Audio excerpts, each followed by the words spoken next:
so you can you can explain the validator, you can explain the testing part, or you can explain the every important aspect that included in the project. Okay, so after that, okay, so after that I'll suggest if there is any suggestions needed to be added in your presentation. Okay, I will suggest those things. Okay, so after that Monday we can have, so I'll try to bring someone. Okay, I'll try to bring someone from other batch, that means, so I'll try to add um, some another trainer at least. Okay, I try to add another trainer. Okay, so both of us, okay, so me and that particular trainer will validate the project. Okay, so tomorrow is the demo. Okay, you have to present the demo, how you can present in the session, how you can present your project. Okay, on Monday, we can validate. Okay, we can semi validate our project. Okay, so if possible I'll include Preeti also in tomorrow's session, because Preeti is a soft skills person. No, she will suggest some techniques in the soft skills to improve your presentation and everything. Okay, so I'm the most technical person. I don't know much things about the soft skills, right? So Preeti, okay, so I'll ask Preeti to join the session if she is available at that time. Okay, she can join and she can give you some tips on the how you can present the presentation about your project. Okay, so before 11, okay, before 11th of October, we can prepare our, we can prepare, no? So we have to prepare presentations, we have to prepare ourselves to present our project in front of Capgemini people and everything, right? So that's why, okay, we have to prepare. Okay, so in these 3 days or 4 days, okay, we can prepare, we can improve our project presentation skills. Okay, so today we can design the PPT and we can draw some use case diagram and sequence diagram, some kind of diagrams. Okay, so yeah, that's it all about the day. Okay, so guys, do you want to add anything? So do you need anything other than this?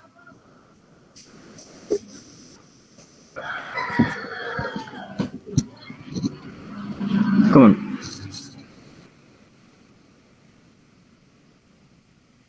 But only 17 people. What was the rest of the people? I think there are 21 or 22 active members in the batch, right? But why? What about others? I think festival is done, right? But why?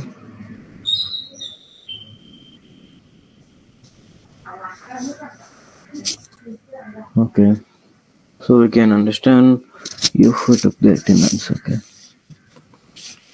Okay, let me note down my attendance. Then we can get some clarity. Attendance.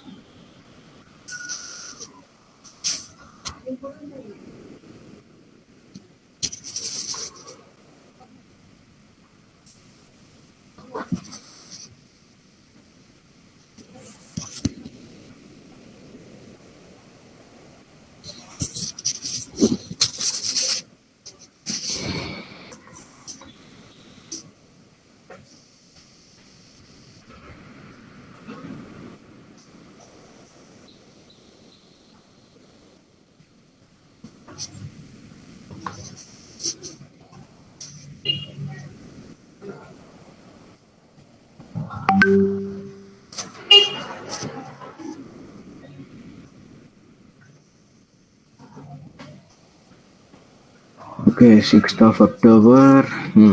Okay, guys. So please respond to your attendance. Sandeep? Sandeep? Paras? Present, sir. Yogesh? Present, sir. Astosh? Chetan? Chetan? Yes, sir. Kunjan? Present, sir. Nishant? Nishant. Okay. Amit, absent again. Ankit? Ankit. Okay. Hemant Singh? Yes, sir. Hemant. Okay. Deepak, absent. Suresh? Suresh? Yes, sir. Okay. Nancy? Nancy Mehra? Absent. Okay, Hemant. Khushbu Sharma? Neetu? Neetu Prajapat? Rishi John. Divya, leave. Nisha absent. Nisha absent. Rahul? Where is Rahul? Sheetal, Barka, Priya?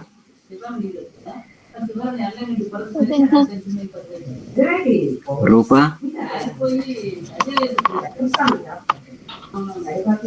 Priyanshu?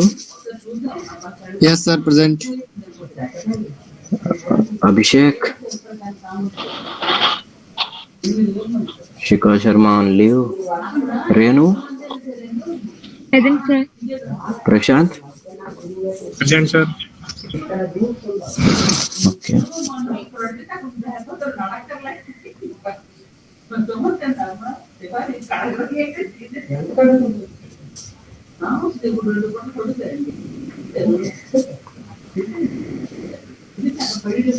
Sixteen, 17.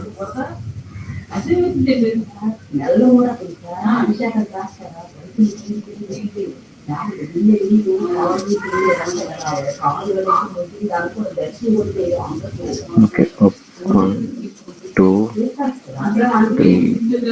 Okay. So 3 members from our regular guys absent.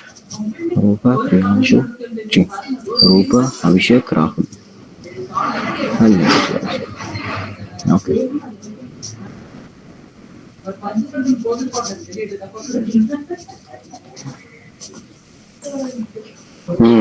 Okay.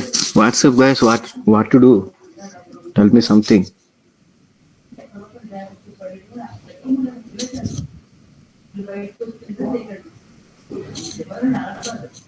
Guys, are you there?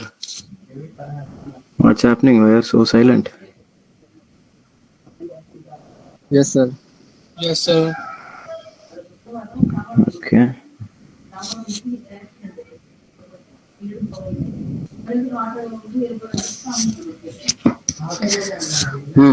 Okay. Let's revise the project. Is that okay?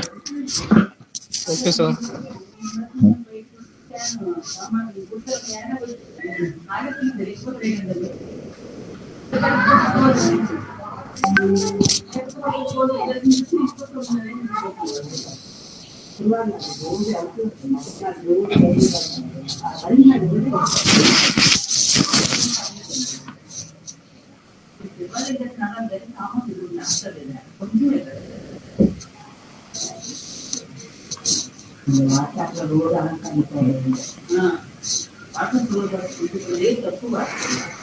Okay. So first of all, let's understand the important things that must be included in our Sprint 1 project. Okay. Important things. Important things to be added in Sprint 1 project. Okay. The first thing, okay, in the Sprint 1 project, we have to use Hibernate. Okay, the technology, we have to use the technology, Hibernate and MySQL and somewhat JUnit testing. Okay, we have to use these things. Okay, we have to use these things in our project. And the second thing is DAO design pattern. Okay, we have to use the design pattern, which is a DAO. Okay, data access object. We have to create the different DAO structures. I mean, the DAO structures will be the communicators with the database. Okay, there. I mean, in the DAO structures only where we are having the all the connections and where we are getting communication for the from the database and everything. Okay, so the DAO design pattern.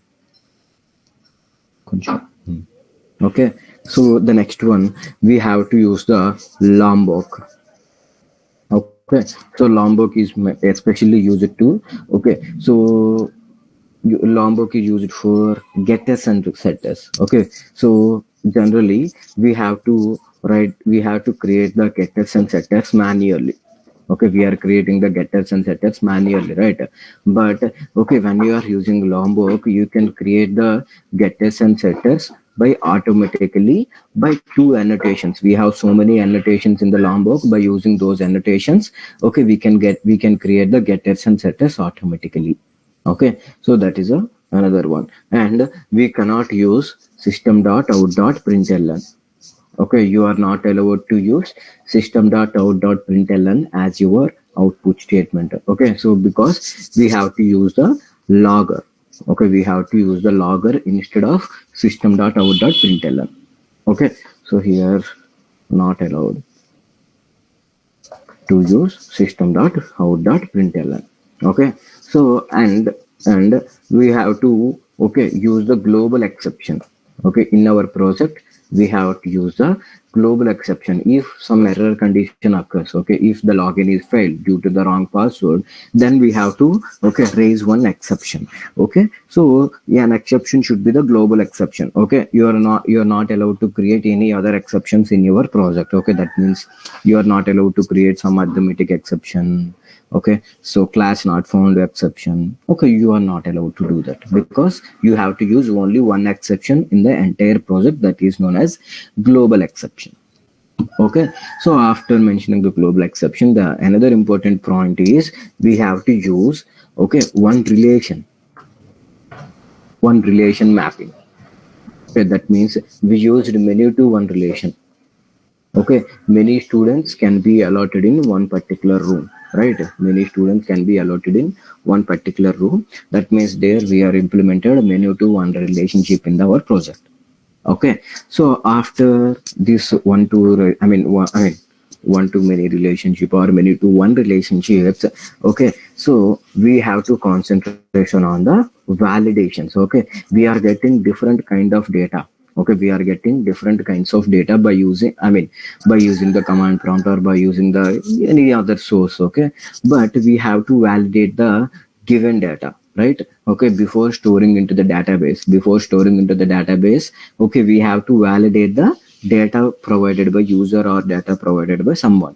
Okay, but so to validate some particular data, okay, generally in object-oriented programming language, in OOPS concept, we are using regular expressions. Okay, generally to validate something, we are using some regular expressions in our project. But okay, compared to the regular expressions, you can use a Hibernate bean validator. Okay, we are already discussed those Hibernate validators. Okay, if you are using Hibernate validator, that is a add-on advantage. Okay, that is another advantage in your project. Okay, so writing the things with regular expression is okay, but it's not a good manner. Okay, it's not a professional manner to handle the data in the Hibernate. Okay, so it's not a problem. But if you are using Hibernate validator to validate something, okay, so some data in your particular in your application, okay, that's a add-on advantage for your application. Okay, so and you have to use the JUnit 5 testing, JUnit 5 test cases. Okay, at least 2 test cases for each method. Okay, for example, okay, so if you are having a one method called addition, so to test this particular addition method, you have to, in one test case you can give some positive test case, in another test case, okay, you can give some negative values to to check the accuracy of the addition method. Okay, so you can create a one positive test case, one negative test case for your, okay, every test method. Okay, so you have to take care about that. Okay, and yeah, proper comments. Okay, proper comments in the project is a very necessary thing. And the naming schemes, that means, okay, when you are defining a one object, when you are defining a one class name, when you are defining a one interface name, okay, you have to follow the coding guidelines. Okay, you have to follow the coding guidelines. And okay, I can say something, I forgot. Mm-mm. The last one in the coding scheme of coding guidelines: proper comments, naming schemes, and also, okay, indentation, proper indentation. Okay, your project must have a proper indentation. That means open bracket must be equal to closure bracket. Okay, where you are opening the bracket, where you are closing the bracket, that particular indentation is very important. Okay, you cannot write everything in the left alignment, you cannot write everything in the right alignment, you cannot write everything in the center alignment, but you have to create the alignment in a specific order, that order of indentation. Okay, indentation, sorry, the particular proper indentation is also very necessary in the project. Okay, so these are the important things in your project. Okay, so here please check whether your project meets all the requirements or not. Whether your project meets all the requirements or not. Okay, if your project meet all the requirements, please raise your hand. Okay, if you think your project, okay, meets all the requirements of this particular thing, okay, you can raise your hand here. Okay. Okay. 3, 4. Okay. 6, 7. Okay. What about others? 7 people confidently raised their hand. That means you are following. Okay, 8 members. Okay, you guys are satisfied with these conditions. Okay, but I want to know about others. Okay, why? Which point you missed in your project? Okay, these are the important things now. So important things in your sprint 1 project. Okay, every point, okay, every important point will add a advantage for you, right? So if you miss anything, okay, so obviously you will lose some, some impression, right? So that's why, okay, I want to make sure, okay, how many of you agreed with all these points. Okay, please raise your hand if your project meet all the requirements. Okay, 8 members raised their hand, no? Okay, only 6 right now. Okay, so probably 8. Okay, so 8 members, okay, we are very confident. Okay, so their project is meeting the requirement, but I want to know from others, why your project is not meeting the requirements. Did you miss anything? I in getters and setters Lombok. Okay, so you're not allowed to use the Lombok. Why, Sandeep? It was saying like actually I forgot, sir. Okay, But so do you have your laptop right now? so actually there is a power cut at my home and I'm using Okay, phone. okay. I'll send you today. Hmm. So do one thing. Okay, so in your project you didn't use the getters and setters. That's it. Yes, sir. Okay, accept that. Remove the Accept getters it. and setters.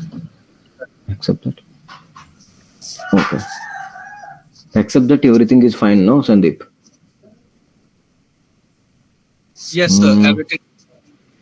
Okay. What about Hamant? Hamant, did you raise your hand? No. Nishant, what about you? Did you miss anything? Ashutosh, tell me. So, Okay, you have to add validations, Hibernate validations, no? Okay. So you know it, right? So do you want me to repeat? Okay. Okay. Okay. You can do it and update. Okay. Nishant also validations. Okay, Hibernate validations. Okay, please update the validations, Nishant. Okay, please do it as early as possible. Okay, we are still have the time. Okay, we are having the time because I already submit the Thursday's lab work. But okay, these things are important in the Capgemini's review, right? So before the Capgemini's review, you can update your code. Okay, but I want to make sure. Okay, every person is 100% is accurate in the important things. Everybody has to satisfy. Your project must satisfy all these things. Okay, see, 1, 2, 3, 4, 5, 6, 7, 8, 9, 10, 11. Okay, so the remove the first one. Okay, so we have 10 important things. We have 10 important things in the project. Okay, so your project must, I mean, meets the requirement. This is the requirement sent by me. Okay, so these things must be satisfied with your project. Make sure about that. Okay, if you are missing anything, if you are facing any issue, please let me know. I will try to sort it out. Okay, if your lombok is not working, tell me, I'll try to sort it out. Okay, if your logger is not working, tell me, I will try to sort it out. Okay, if you are not that much confident in the Hibernate validations, tell me. Okay, you know, you have the code, right? You have all, I mean, you have the access to my repository where you can get the Hibernate validations. Okay, please take the reference from my I mean, from my repository. Okay, so apply it to your project. And I know you guys are very confident about the JUnit test cases, so that's why I don't want to check the testing part. As of now, I'm checking with the main coding part, coding area.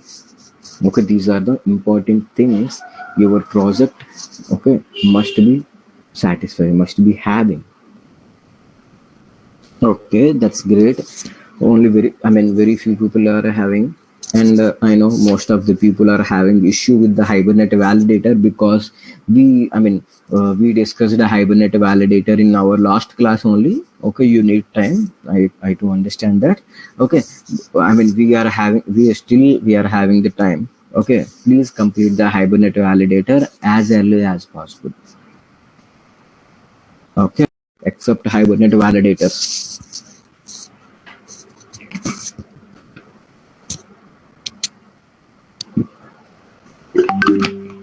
Okay, that's great.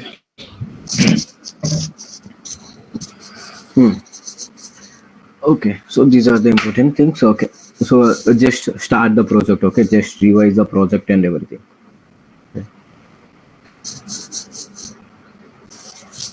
Just we have to revision because we have a, I mean, long weekend, 5 days of weekend. No, so that's why we need a revision of our project.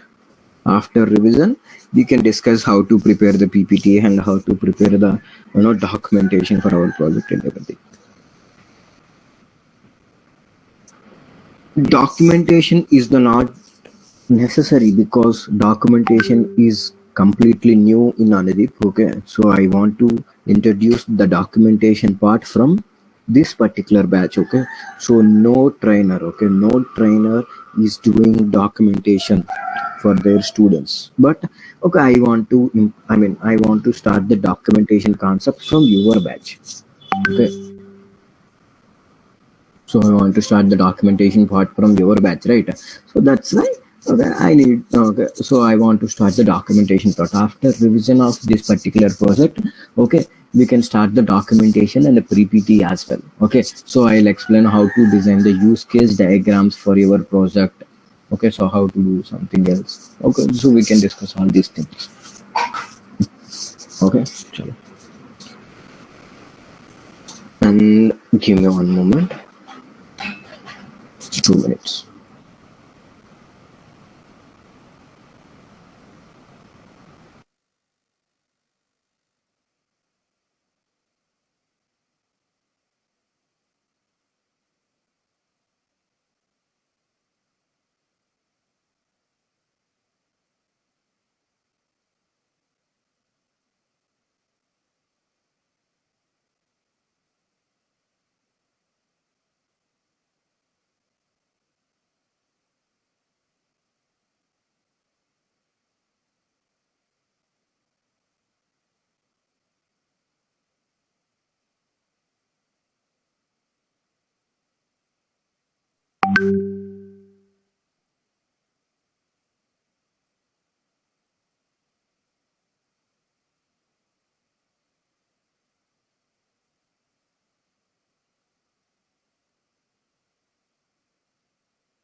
files and paste it in that particular on repo, I mean one particular package. Okay, don't do it.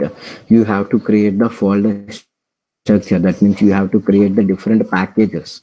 Okay, in the different packages you have to configure your project. Okay, while sharing it to me, while sharing, I mean while pushing the code into the GitHub, okay, please do it as per the packages only. Okay, yeah, so maintain this particular structure in your project. Okay, and here coming to the first thing, okay, we have app.java. Okay, this app.java is the important file because this is the, okay, starting point of our project. Okay, this is the starting point of our project where we are reading the two options from the user way. Okay, which is the register and the login. Okay, which is the register process and login process, right? So user, if user wants to register, he can register. If user wants to log in, he can log in from that particular screen. Okay, so this is the starting point of our project, and based, I mean, after this particular, okay, thing, the execution goes to the, okay, after that, after this particular, okay, after this particular file, the execution goes to the another file, that is, okay, that is the different thing. So where it is, login and register. Okay, we have login and register implementation. Okay, this login and register implementation has the method called the register, and okay, this login and register has the one method called login. Okay, so after this app.java, after this app.java, the execution goes to the this particular method. Execution goes to this particular class. Sorry, it is a class. Okay, so if user wants to register, user have to enter username, user has to enter password, phone number and address. Okay, user have to add all these things in the command prompt. Okay, after adding these things, okay, we want to validate the user, we want to validate the user data. So that's why we are using one Hibernate validator, because this, see, okay, we are creating one object for the user model. No, this user model is having different methods. Okay, this user model is having, okay, yeah, values like this: user id, username, user phone number, user password, so on. So okay, these are all the properties of user class, where user class is the entity for us. It will be created at a class, I mean it will be created at a table name. Okay, so here, okay, we are creating the object for the user. Based on the object, we are we are passing the, okay, user entered values to the user object. Okay, and by using the bean validator, we are validating the data, okay, which is passed to the user object. Okay, see, we are validating the u1 data here. We are validating u1 data. Okay, let's write a comment here. Validating u1 data. Okay, so we are validating the data which is in the u1. Okay, if any violations, so if any violations occurred, okay, we are printing those violations with the help of logger. If no violations, if it occurs no violations, okay, if there is no violations, we are just registering the user. Okay, so here we are calling the registration method in the DAO. Okay, you can see the registration method in the DAO. Okay, so because we have the interface, right? So we have the interface. Okay, in this interface we have a one method called registration, which is the abstract method to achieve this particular abstraction. Okay, which we implemented data abstraction. That's why we created a one interface. Okay, in this interface we are having one abstract method. Based on this abstract method, based on this interface, we are creating the one child classes. Okay, we are creating on child classes. So this is the child class. Okay, sorry. So this is hostel management system DAO. No, so hostel management system DAO, where it is, this is the class. Okay, so we have one interface which is the hostel management system DAO. Okay, this is the class hostel management system DAO implementation. So here we achieved the 100% data abstraction with the help of interfaces. Okay, we already know that if we are using abstract classes, we may achieve abstraction from 0 to 100%. But if you are using interfaces, you can achieve 100% data abstraction. That's why we used interfaces in this particular concept. Okay, so here in this registration part, we are having we are getting one auto closable. We are getting one auto closable session object. Okay, based on this session object, we want to store the user. Okay, and here, okay, we are validating the username. If username is already existed in the database, okay, if username is already existed in the database, then we don't want to save the user because we want to maintain the usernames in unique manner. So that's why, okay, so we are checking for the username. If the username is okay, if username is found in the particular database, okay, then we are raising one issue.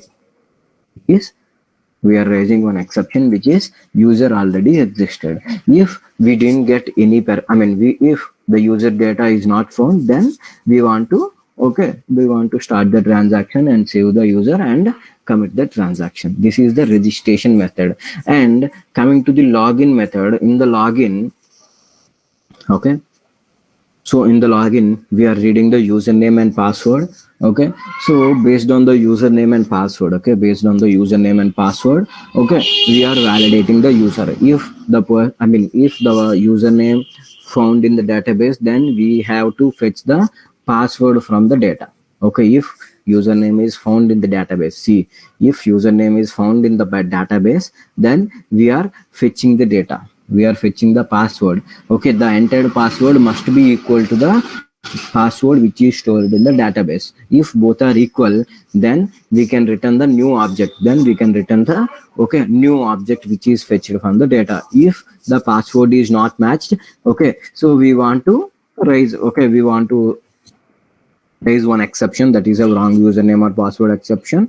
If the user data is not found, then okay, we can raise one exception called something like user not found, or you can return the same exception which is a user not found or wrong username or password. Okay, so here if the login is success, we are returning the one user object, right? We are returning the one user object. This user object has one role. Okay, you can see user object has role.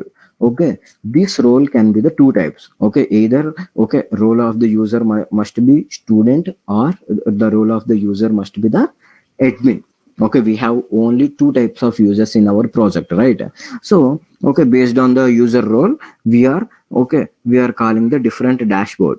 Okay, see, if the user role is a student, then we want to call the user dashboard. If the user role is an admin, then we want to call the admin dashboard. Okay, so we are transferring the execution to the other files. We are transferring execution to the other files of service implementation. Okay, so this is the login method. Based on the username and password, we are fetching the user object data. Okay, if the user role is if the user role is student, then we want to call user dashboard. If the user role is admin, then we want to call admin dashboard. Okay, this is how we are differentiating the flow of the execution. Okay, so coming to the student dashboard. In the student dashboard, we have something. Okay, so this is the student or user dashboard. Okay, see, welcome to the user dashboard is printing. And when we are calling student dashboard, we are passing the user ID. We are passing the user ID. So based on the user ID, we want to perform some operations like adding the rooms, viewing the rooms. Okay, all these things we want to add. Okay, see, so here, so you in the user dashboard, user have different options like view room, view amount, view profile, update phone number, and change password and change phone number. Okay, so and so we have. Okay, so if if user press 1, okay, we want to do something. If user press 2, we want to do something else, right? So that's why we are using the switch statement here. Okay, we have a different use cases from the user. Based on the use cases, we want to execute one particular method, right? So if if user enters 1, okay, we want to call I mean view room method. If user enters 2, we want to call due amount method. So that's why we wrote a switch case here. Okay, it's not a normal switch case, it is a expression level switch case. Remember, when you are using expression level switch case, you are no need to use the break statement. But if you are using one big, I mean traditional level switch case, then you have to write the break statement. Okay, so there is a huge difference between the normal switch statement and expression level switch statement. Okay, and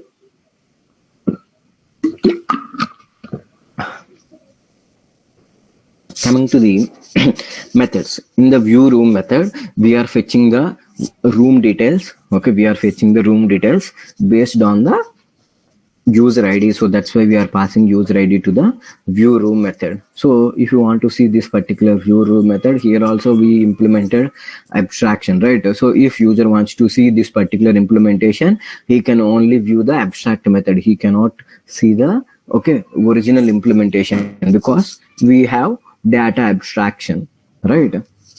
So we successfully hided the implementation details. Okay, we are giving only the features, not the implementation details. See, so here in the user DAO implementation, we have one method called view room method. See, based on the user ID, we are fetching the user details. If we have a user details, we can automatically fetch the user room details, right? So that's why we are returning the user here. Okay, and coming to this particular due amount method, if user press 2, okay, so we want to print the due amount of the user, right? So here we can fetch the due amount, user fees amount from the user table based on the user ID, and this is a HQL query.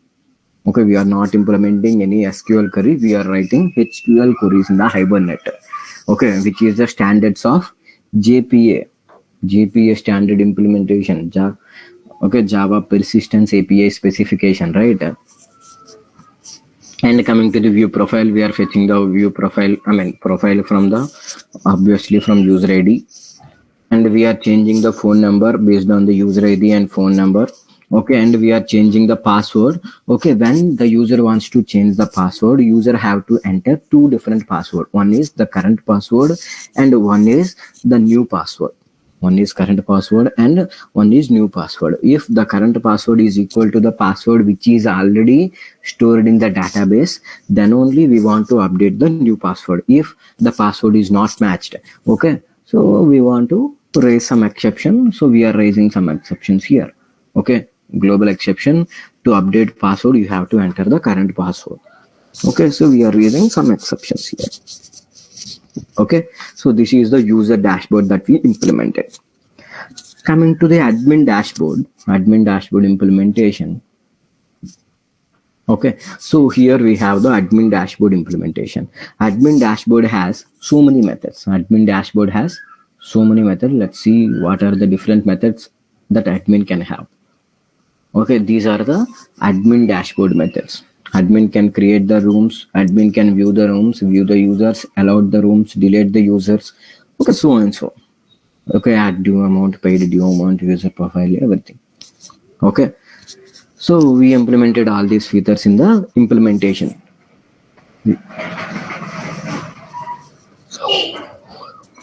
Okay, in the view room method. Okay, so if user wants to see all the rooms that are available in the database, okay, he can see the rooms here. Okay, so here we have a multiple rooms, right? So that's why we are returning list of rooms. When you are having a multiple elements, you have to return some list of elements. Okay, so here we are returning list of rooms. Okay, and also we have a different number of users, right? So we have a list of users, so that's why in the view users method we are returning list of users.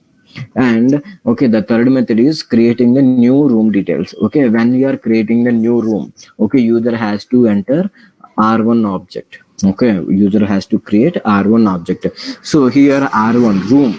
Okay, room is also one of the model. Okay, room is also a model. So in the room details also, in this room also we had some properties. Check. Wait, please Google Alexa. Okay. Hmm. Where are we? So this room also has some properties like this: room ID, room type, and room name and everything. Okay. So if user wants, I mean, if admin wants to create the new room, the user has to enter room. I mean, room ID, room name, and room type also. Okay, so where we are having the room details. Okay, based on the room name. Okay, we want to create the unique room name, so that's why, okay, we are checking whether the particular room name is available or not. If the room name is available in the database, then we don't want to save the room. Okay, if the room name is unique, then we want to save the room. Okay, so that's what we are doing here. Okay, guys, are you getting? I think you have implemented all these things, okay, just for a sake. Okay, so I mean, we had 5 days holidays, no, so we may forgot everything about the project. So that's why I'm revising the project. Okay, I'm not giving any extra content. So just we are revising. Okay, is everything okay? Do you want me to have, I mean, revise in a different way? Is it okay? Is this flow okay, boys and girls?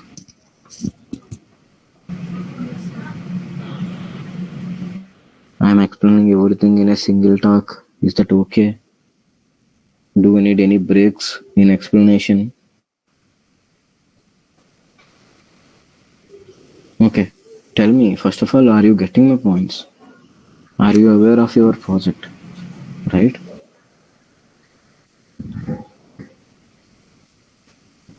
Guys, is this okay? This flow of revision? Okay. What about others? Others are so silent. Girls and boys, tell me, is that okay? Do I need to change anything in the revision part?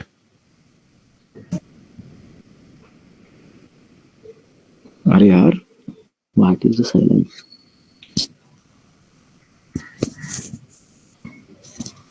Okay. Okay, fine.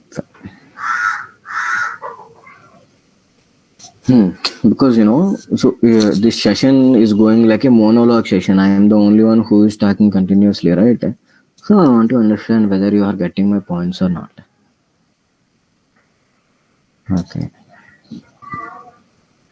So we are discussing the existing project only. We are not discussing any new content. So here we have allowed room method. So in the allowed room method, we have created, okay, allowed room method based on the user ID and room ID. Okay, if the admin wants to allot one room to the user, then he has to enter room ID along with the user ID. Okay, so here we have a many to one relationship, right? So many users can be allotted into the one particular room. So that's why, okay, no need to worry about the things. Okay, no need to worry about how we are, I mean, to whom we are adding the room, to whom we are supplying the room details and everything. Okay, and we have the second use, I mean, we have the another method which is the delete user. Okay, in the delete user, okay, so if if the admin wants to delete one particular user from the database, then he can delete the user. Okay, based on the obviously the user ID, based on the primary key only he can delete. Okay, and here we have a user in a one particular room. Okay, if admin wants to see, okay, how many users are allotted to one particular room, then he can enter the room ID. Based on the room ID, we can fetch the different people who are staying in the same room, so here we can get the list of users. Obviously one room is allotted to many users, that's the main point about the many to one relationship, right? So this particular method also returning list of users, because one room can have different users. That's why we are returning list of user here. Okay, and if we want to add some due amount to the user, Okay, then we can add the due amount based on the okay user id. We have to pass the amount to the user. And if okay user paid some amount to us, if user paid some amount to us, okay, so we can upload that amount in one particular in our database, so we can update. Okay, so view user profile. If okay the admin wants to see the user profile of one particular person, then we can call this method, okay, user profile method. Okay, so these are all the different methods that we have in the admin dashboard. Okay, so now just start with the execution. Okay, so I want to start the execution of the project, so let's try to execute this. Okay, so what we want to do? Okay, so I want to log in as a admin. Let's see what are the different features of admin. Okay, I hope I remember the password and username. Admin BS or BS admin, I forgot. BS admin, no? I think BS admin is the username of the admin, and the password is admin123. This is the common password I gave. See whether we are getting the point or not. Okay, so many things. Okay, wrong username or password. Okay, maybe the username is wrong. So let's try with the admin BS. Admin BS. Okay. This admin123 is the most common password for my project. So yes, okay. Admin login successful. So we got admin dashboard here. Welcome to admin dashboard. Okay. So let's see how many users we have. Okay. We have many users. Okay. Actually, we are getting some issue. Okay. So we have some users who is not allocated into any room, right? We have some users who is not allocated to any room, so that's why we are getting some exception here. Okay, we are getting some exception. Okay, so yeah, just ignore this exception. Okay, let's try to log in again. Admin BS, admin123. Okay, now let's open the database. Let's allot the rooms to every user. Let's allot the rooms to the every user.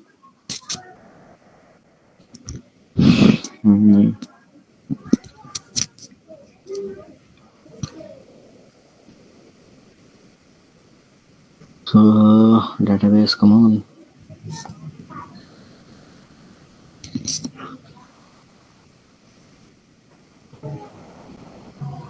Okay, is there?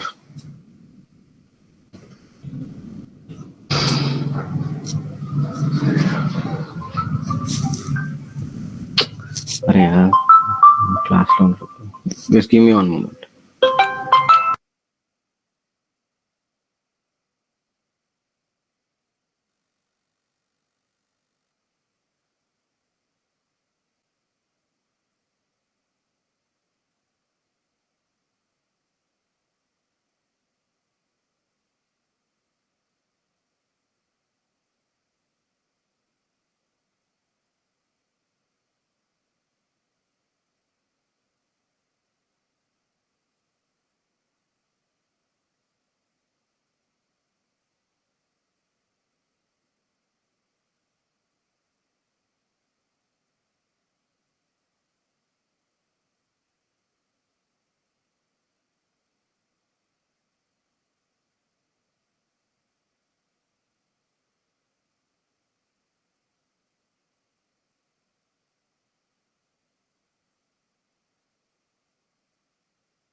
Okay, sorry.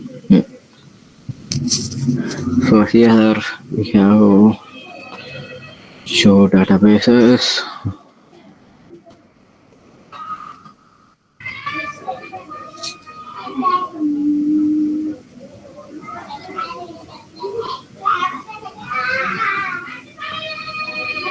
Okay, we have hostel ms.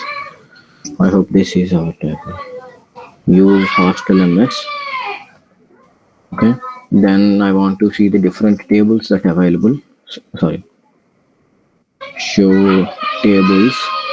Okay, and I want to see the things that involved in select students. Okay, select star from users. User. Okay, let's use this database.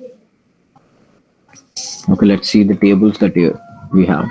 Okay, we have two tables, room and user. Let's see what are the different things available in the user. Okay, okay, we have user here. We have the user. Okay, let's see. We have student, and admin, null. Okay, we are having some null values, right? So let's delete those null values. Okay, 6, 7, 8. Okay, so let's delete 6, 7, 8. Delete star from user where user id, sorry, spelling, where user id equal to 6. Delete this.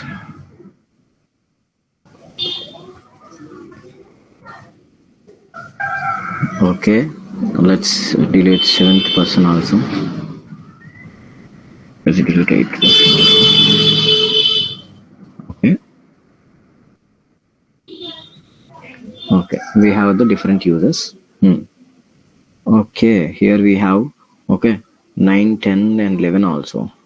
Okay, so due to this particular reason, we are not getting the perfect output in viewing the user. See, we have 5th user.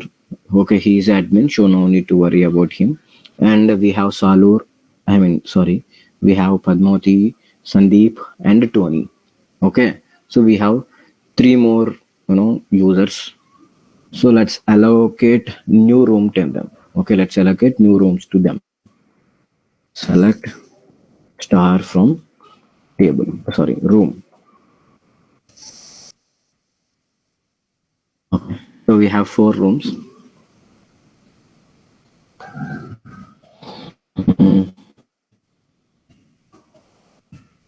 Okay, so here we have the different users, 9, 10, 11. Okay, to 9, 10, 11 we have to add new rooms. Okay, allot the new rooms, press 4. Okay, enter user id 9. Okay, enter room id 104. Okay, and again I want to allot the new room, and we have 10. Okay, 104 again, and again I want to add new room, and we have 11. Okay, so to this 11 I want to add 103. He is from 103. Okay, we successfully allotted rooms to the all the people, all the students. Okay, let's bring them. Select star from user where user role equal to student. Okay, let's see. Okay, we have, okay, different students. Okay, so every student is allotted to some rooms. Okay, every student is allotted to some rooms. Now I want to see the different users. Okay, now click on the 2. Okay, we have output user id 1, 2, 3, 4, so and so. Okay, Bhaskara is allotted to 101, Bachi allotted to 102, Anudeep allotted to 101, Padmoti allotted to 104 again, Sandeep allotted to 104, Tony allotted to 103. We have list of the users. Okay, this is how we have to print.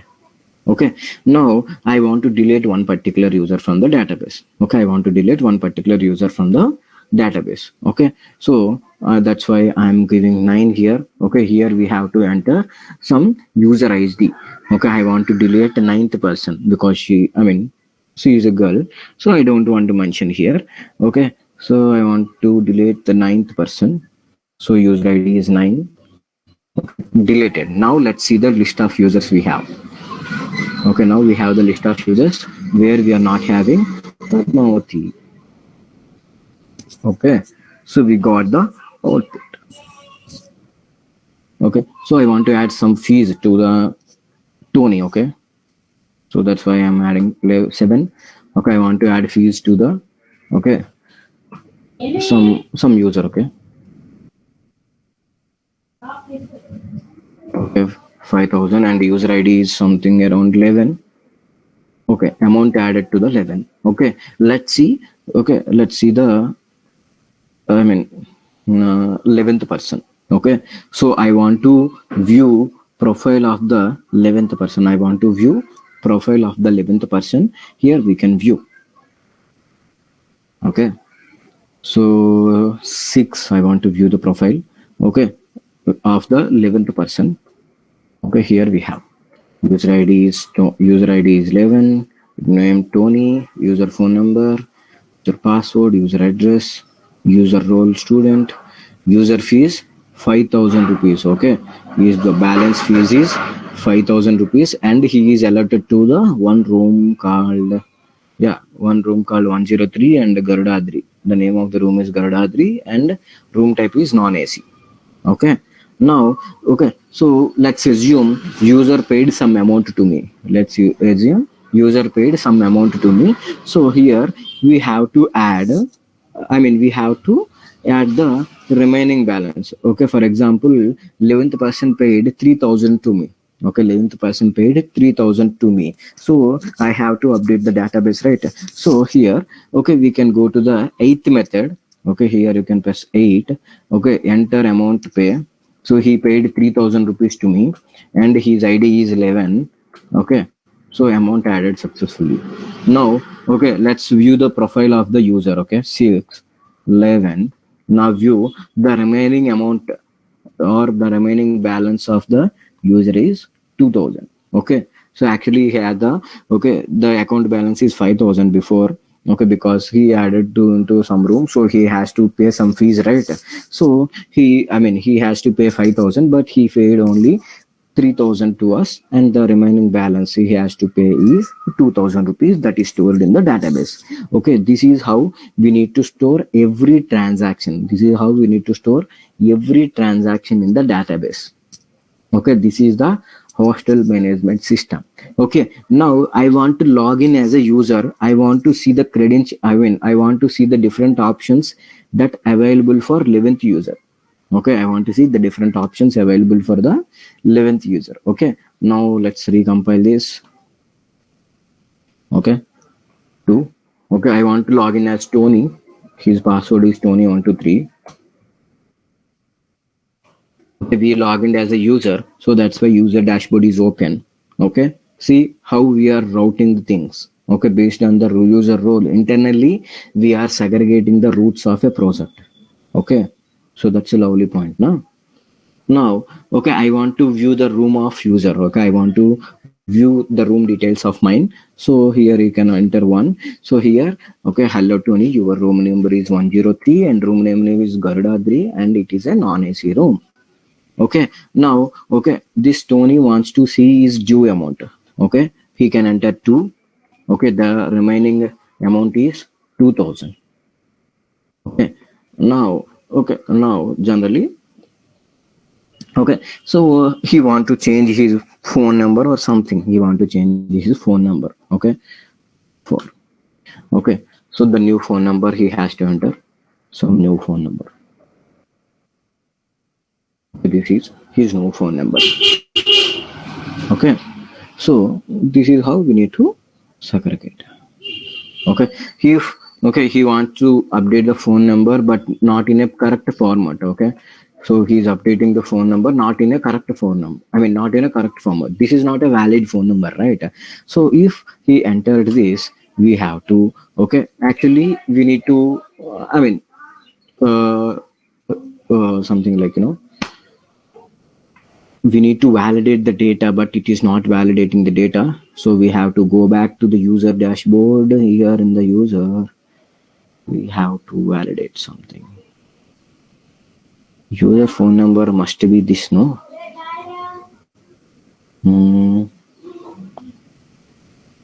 Okay. When we are updating the details, it is not updating. Okay, let's try with the password. Okay, actually it has to raise some issues. Current password is Tony123. Okay. Actual password, new password is 123. Actually, this has to solve. Mm, okay.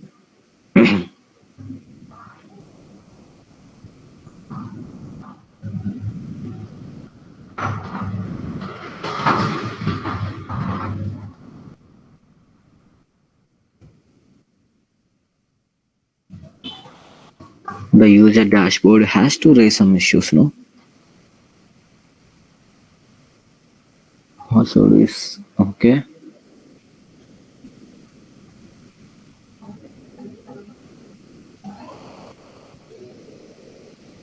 Okay.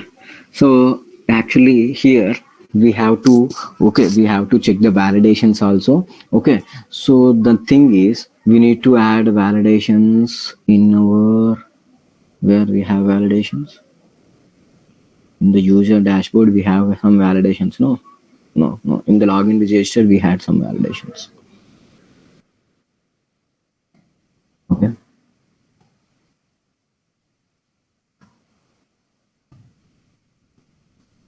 Okay, we need to paste all this code. Okay, we need to paste all this code in the same every method.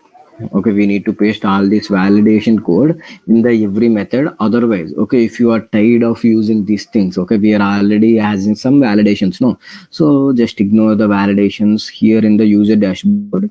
Okay, let's add some regular expressions here. Instead of validations, let's use some regular expressions when we are changing the password. Okay, so here I want to check the phone number. If pattern dot matches, okay, here we can write some pattern. Okay,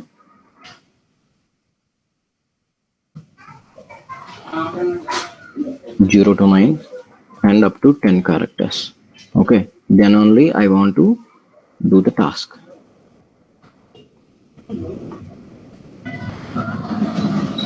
Okay. Here we can raise some issue, no? Else. Some exception, we can raise some exception. Okay. Pro global, new global exception. Or we can raise some log.info. Okay. So it is an optional, guys. It is completely optional. Error. Phone number must be 10 digits. Okay, we can raise some errors like this. Okay, let's compile this code again. Here I want to log in as a Tony again, Tony, and password is 123 because we changed already the password. The dashboard is open. Now I want to update the phone number of Tony. Okay, now I am giving it some random phone number. Okay. See, the phone number is not updated. Error, phone number must be 10 digits. Okay, now let's see. Okay, let's see by passing the actual value. Okay, I'm passing the actual value. Okay, so phone number is updated. Now I want to see the profile of the user. Okay, sorry, profile of the user 3. Okay, now you can see the phone number, updated phone number. Okay, now, okay, again, just in case we have to check the phone number is updating or not. Okay, I'm giving some random number. Okay, so phone number is not updated officially, but let's check the database. Okay, so 3, see, the phone number is not updated in the database because the phone number is not a valid one.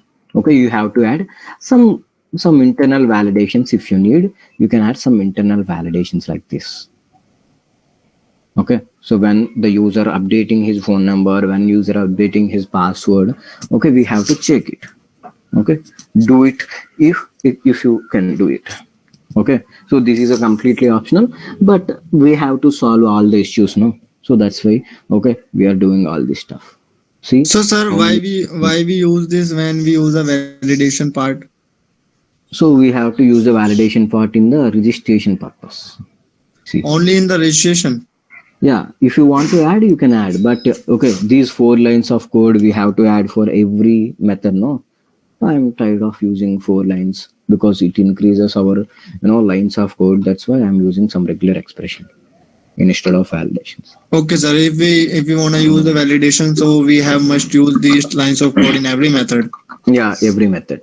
So that's a hectic thing, na? Yes, So sir. that's why Okay. we can avoid these 4 lines by writing simple regular expressions, na? So that's So, sir, in the user dashboard and sorry, in the user mm, model, so we can mm. remove the validation part from the other methods.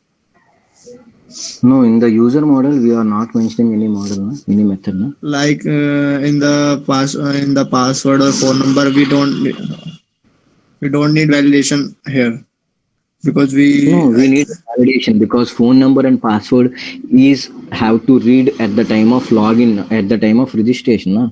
See, when when we are registering the user, he has to okay, enter sir. the Okay, phone number okay, and sir. Got password. it. Got it. Got it. Okay, sir. To check in this case, we need validations. Okay, sir. Okay. Yeah. Hmm. Okay, this is only for our sake. Okay, so we can do this with the 1 line of code. Okay, so if you want to use hibernated validator in this case also, here we are checking only one particular variable. Okay, we are checking only one particular variable, but okay, when we are doing the registration, we are checking entire object. You can see we are checking the object here, not a one particular variable. Okay, so when you are having the multiple variables to check, then you can use the hibernate validator. It makes some sense. But when you are checking only one particular variable, okay, these 4 lines of code doesn't make any sense. So that's why I'm using some regular expressions instead of a hibernate validator when updating the phone number. Okay, so these Okay, sir. validations are required at the time of registration. Okay, registration is the main process, the main important thing in our application. That's why it is important. Okay, you cannot avoid these lines. You cannot change anything in the model. Just we can alter some code in the dashboard. That's it. Okay.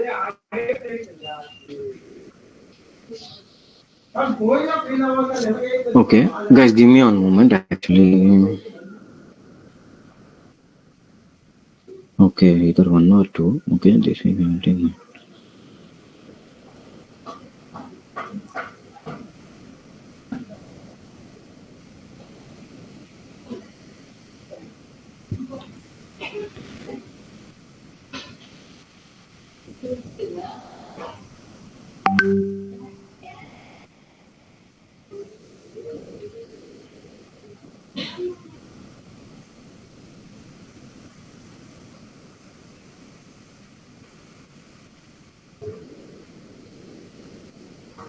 Next week I can go with my students now.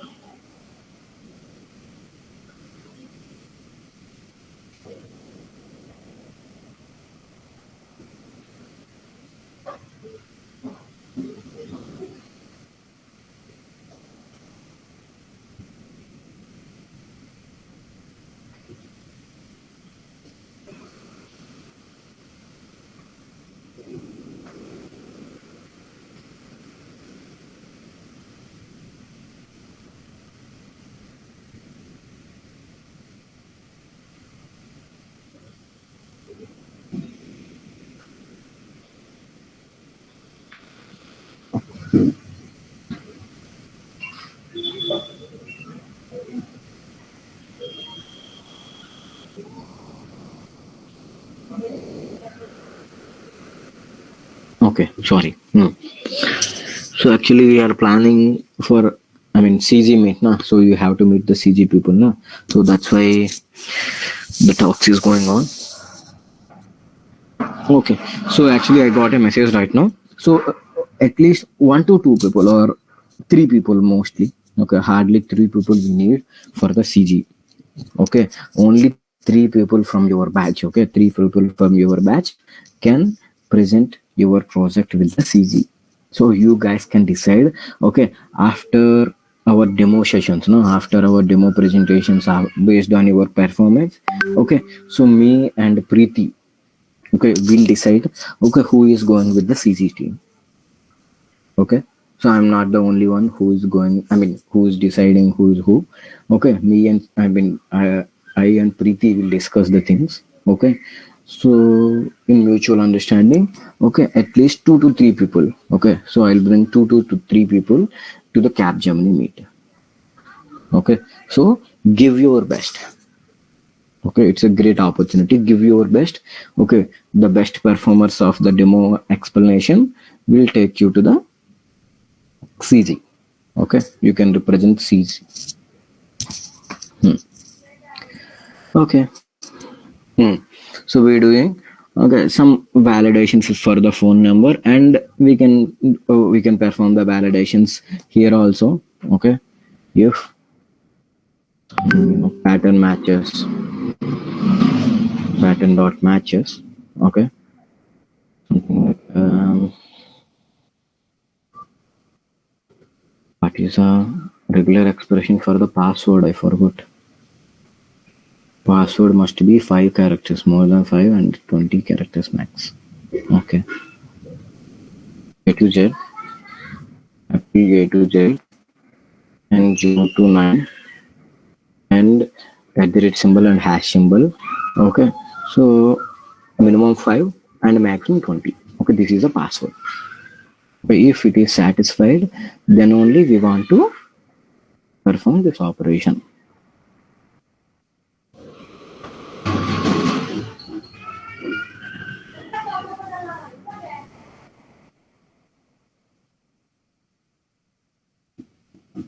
Here we can print one error message, log.info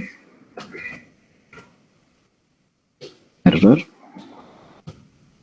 password must be more than 5 chars. Let's see whether password is working or not. This is a patch up work. Okay, so we are doing some patch up work to the project.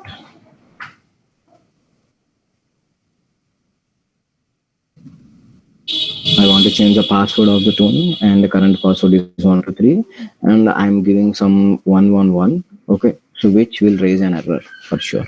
Okay, we got an error. Okay, let's see. 123 and Tony. The password is changed. Okay, now you can see the profile. Okay, we got Tony. Okay, so this is how, okay, we can perform some validations to the, when we are updating the user details. When user updating his details, we have to catch some, issues, no? So we are catching those issues here. Okay, so regular expressions is also important. Okay, so this is how we are doing some patchworks to our project. Okay, so you can also do the same thing. Okay, we are having enough time. We are having the time till 11th of this month. Na?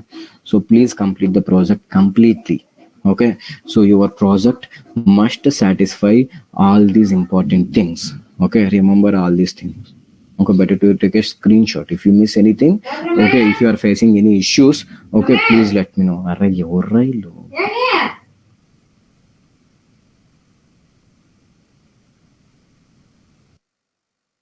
Sorry. So everybody has to achieve all these things with your project. If you are facing any issue in achieving some of the use cases, okay, please let me know. I will try to sort it out. Okay, anything, if you are facing anything, okay, tell me. Okay, as of now, anybody having any issues in these important things in your project? Did you achieve all these things? Okay, some of you are, okay, having issues in creating the validations. Okay, so that it's not an issue. We have not yet created, na?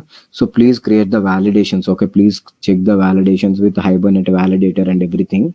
Okay, I think I already sent the, okay, pom.xml, no, pom.xml for you. Okay, you can add Hibernate validator and expression language also. Okay, so you have to add all these things to your project, then only you are allowed to use, okay, Hibernate validator.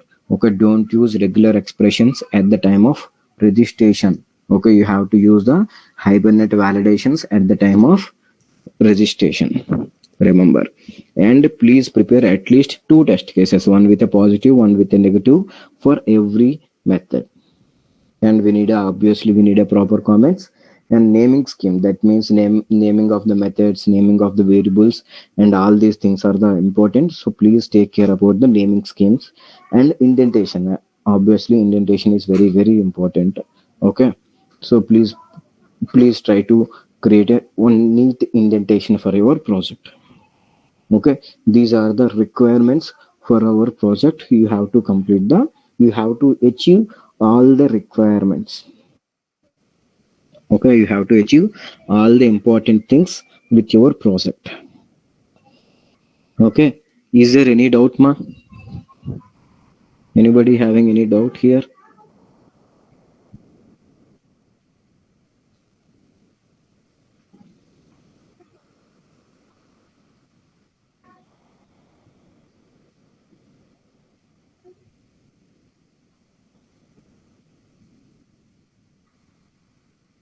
Yes, any doubt?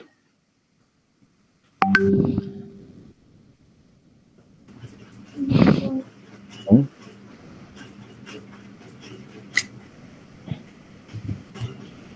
Ms. Kunjan, do you have any doubt? Okay.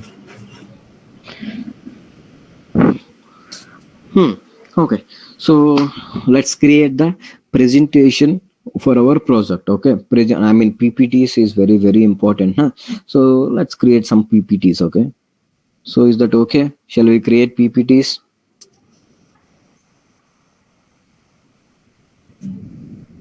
Yes, sir. Okay. Okay. So before creating the PPT, okay, let's take a break for 15 minutes. After coming from the, break, we can create the PPTs and we can discuss the use case diagram, sequence diagrams, and everything. Okay. Chalo.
PPT for Sprint One project. So when we are designing the PPTs, okay, we have to include some slides. Okay, so at least we have to design 10 to 12 slides is the good number of slides. Okay, so we have to design 10 to 12 number of slides is the more than enough. Okay, more than enough. Okay, the first slide would be, okay, obviously for the credits, okay, the credit space. For example, I mean the title place, we can say title page. Okay, okay, title should be the, I mean the first, I mean first slide. And coming to the, okay, second slide, we have to design the introduction to our project. Okay, we have to design introduction to our project. And okay, the third slide for technical requirements. Okay, technical requirements, or we can say software requirements. Okay, we can say software or hardware requirements, anything is okay. And but technical requirements is the good, good word.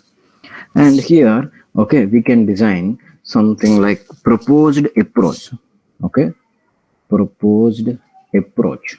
Okay, so here we have to, okay, explain our approach, how, okay, how we are designed this particular project and what are the things we added into the project. Okay, so we have to, I mean we have to define the differences between existing system and the proposed system. Okay, all these things we have to include in the proposed approach slide. Okay, and coming to the next slide, okay, we have to design use case diagram. Okay, we have to design something like use case diagram. Okay, and if you want to add one more thing, we can add sequence diagram as well. Okay, sequence diagram also we can add, but this is a completely optional. Sequence diagram is a completely optional, but I will tell you how to design the sequence diagram also. Okay, and coming to the next one, here we have to, okay, mention the output screens. Okay, we have to mention the output screens. Okay, output screens. If you want to add testing, you can add the testing here. Okay, here you can add the testing also. Okay, so we have to add the output screens later. Okay, I think output screens, yeah, this is a good approach. Okay, testing, after testing we have to give the output screens. Okay, so obviously the ending one, end note. Okay, so before end note, okay, we can add one more thing, which is a future enhancements. Okay, so before end note we can add future enhancements. Okay, so these are the different slides of our sprint 1 project. Okay, so in this way you have to design the sprint 1 project PPT. Okay, the first slide for title, okay, hostel management system, okay, designed by so and so. And I mean if you want to give me the credits, you can give me, or you can give the credits of Amitava also. Okay, so Amitava is our SME. He added so many important points to us, right? So we can add those important points also. Okay, I mean so we can add the name of Amitava as well. Okay, so here, okay, coming to the introduction. Coming to the introduction, so in the introduction of the project is very important. Okay, so you have to explain your project in a one paragraph, 1 or 2 paragraphs is enough. Okay, you have to explain your entire project. Okay, you have to explain your entire project in this particular introduction slide. That means you have to write a 1 paragraph about your project. Okay, so that means, okay, let's create a one basic PPT. Okay, now let's create a one basic PPT and let's add all those things. Okay, let's open presentation.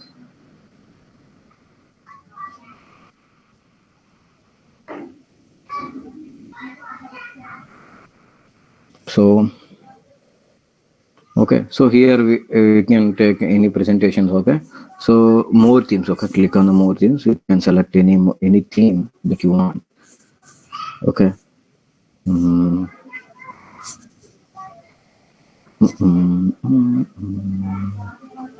Hey, select anyone. Da. I'm very bad at selecting all these things. My color psychology, my creativity, all is very bad. Please assist me. Select something. Which one is better?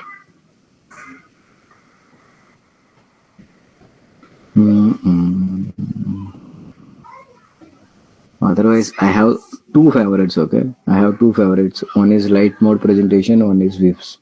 Okay, tell me, can I go with these things or suggest me anything?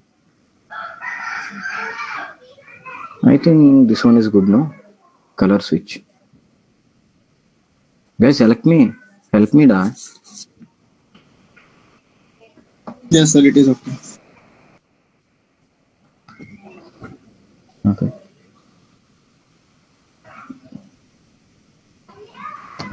Yes, okay. So 1800 KB. Okay. Let's create.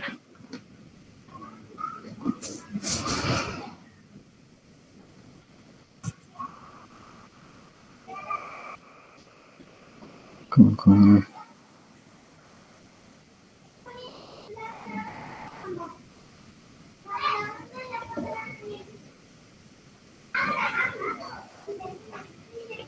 Okay. So this is lorem ipsum. That means it is a basic example text. We have to remove all this stuff. Okay, type hostel management system. Okay, actually this is a not good one. No, yeah.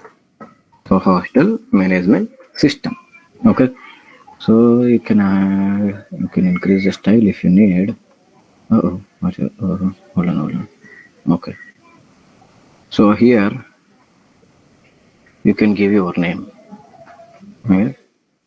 By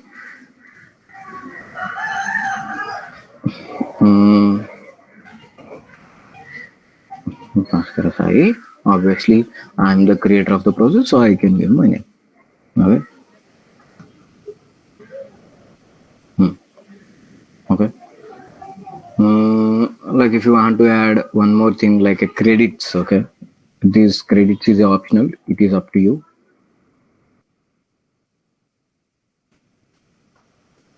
Okay. What's happening?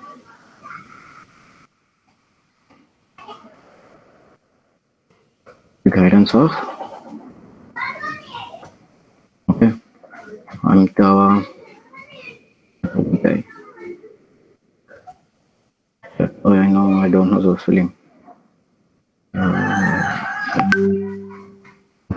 Okay. Okay.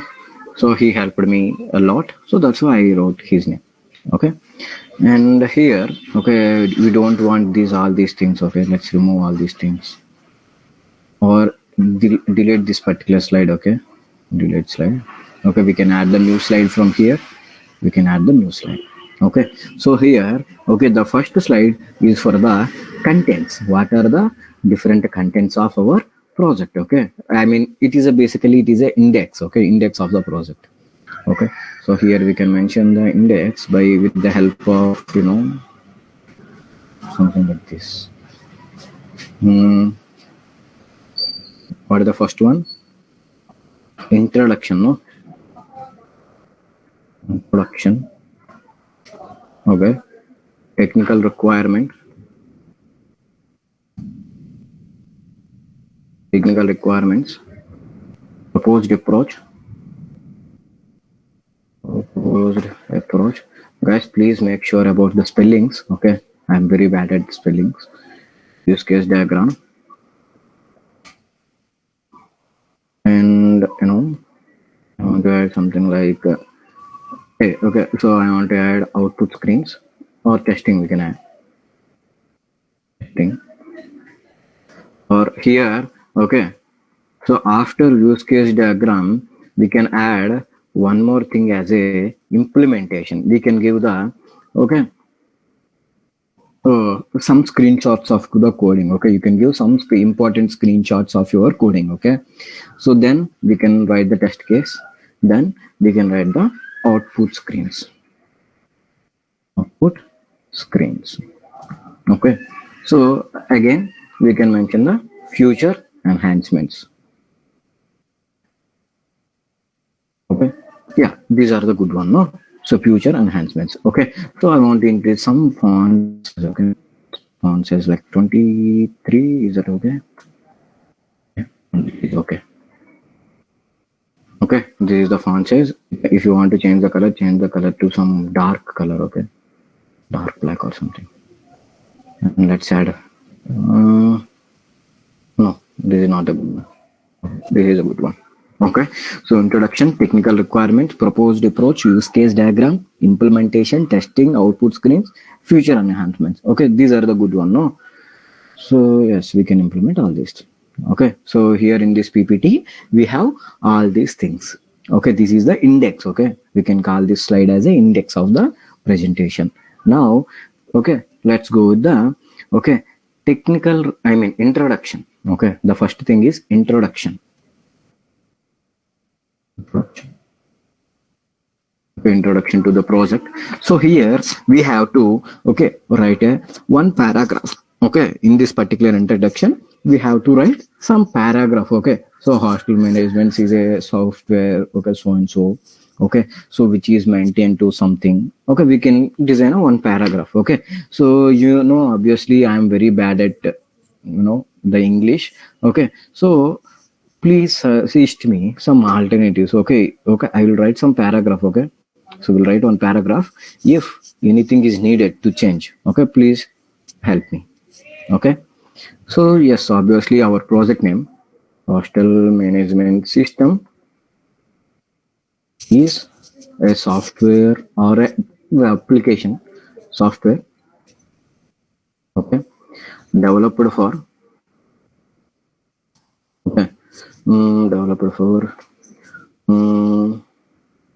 various activities to be performed in the hostel. Okay. In the hostel. Okay, and here we can write something like the existing system. Okay, the existing system or the importance of the project. Okay, we can write some importance of the project. Okay, so tell me, what is the importance of implementing this hostel management system? Okay, I'm not asking in a technical manner. Okay, you have to answer it in a it's like it is used to something. Okay, so tell me the importance of our project. Why we need this hostel management system? Guys, it's not a technical thing. You can answer. So we need it to maintain hostel students in a healthy way, database in a healthy way. Okay. So we will write Better manage resources, sir. Better manage resources. Better manage resources. So this is a new word. Better manage. Better to manage or better manage? Better manage resources. Is it okay? Management. Just elaborate, Elaborate this. What it means, We have to write it in a paragraph, Like, sir, this system will allow us to better manage resources and avoid errors while entering the data. Okay, we'll do that. Okay, so HMS helps you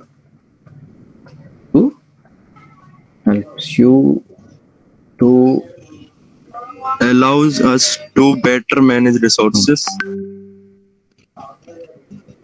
Allows us to better manage resources. Okay, that's good. Better manage resources. And this software is reduced. Software is reduced As much as possible to avoid errors. Very good. While entering the data. While entering the Data. Okay, very good. That's nice. Okay. Yes, come on, guys. Very good. So now, okay, so we are explaining the why it is important. Okay, why the importance of HMS, hostel management system. Okay, and importance in the real time also. Okay, like for example, we can write something like this. Okay, from the past few years. Okay, sorry. From the past few years. Okay, um, there is something like there is rapid growth in the education sector, growth in the educational sector. Okay, so something like this. Okay, so some real time stuff. Okay, educational sector. We can add something like thereby the number of hostels. Okay, the number of hostels are also increased. There is a number of hostels are increased for accommodation of the students. Okay, uh, so it is a hectic task to manage everything in a paper based manner, to everything in a records, everything in records. Okay, so we need automation for these records. Okay, something like this. So HMS is the automation for maintaining these records manually. Okay, it gives some more information, no? So so all this stuff which we mentioned here, it is for the technical people. Okay, so we want to explain our project for the non-technical people, so we have to tell them the importance, right? So that's why I wrote a one paragraph here. Okay, from the past few years there is a rapid growth in the educational sector, thereby the if there is a rapid growth in the educational sector, so obviously we need a accommodation for the students, right? So thereby the number of hostels are also increased for the accommodation of the students. So it is a very hectic task to manage everything. Okay, to manage everything manually. Okay, by entering the data in some logbook, by entering the data in register. Okay, so it is a very hectic task to manage, right? So it is very hectic task to manage everything in record or everything by manually. Okay, so we need a automation for these records. So HMS is the automation for maintaining these records manually. Okay, is that good? Is there any changes needed? I think there is a mistake in spelling. Automation. Okay. Guys, is that okay? From the past few years, there is a rapid growth in the education. Check for the grammar. Okay, I'm very bad at grammar. Okay, from the past few years, there is a rapid growth in educational sector. Thereby, the number of hostels are also increased for the accommodation of the students. So it is hectic task to manage everything in record by manually. I think I can add manual here. Manually. Okay.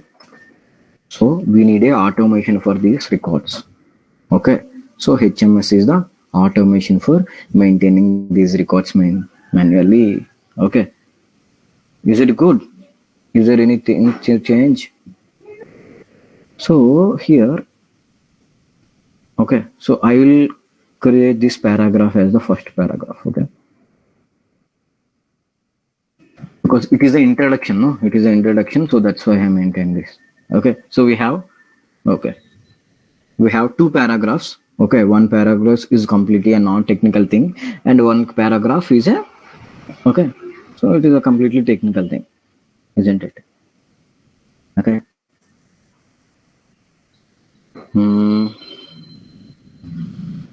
Is it enough for the introduction of the project?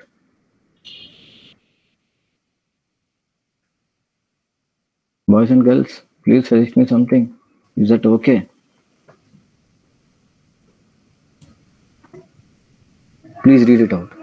Okay, if you need anything to change, you can change it. From the past few years also, hostel management system is a software developed for various activities to be performed in the hostel. So HMS allows us to better manage resources, and this software is reduce the errors as much as possible.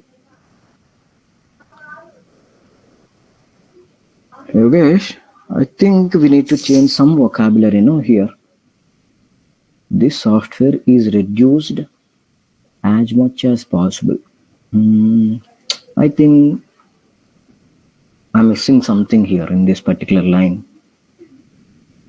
Hello, guys, you are very good at English. Suggest me. You're not like me, I know.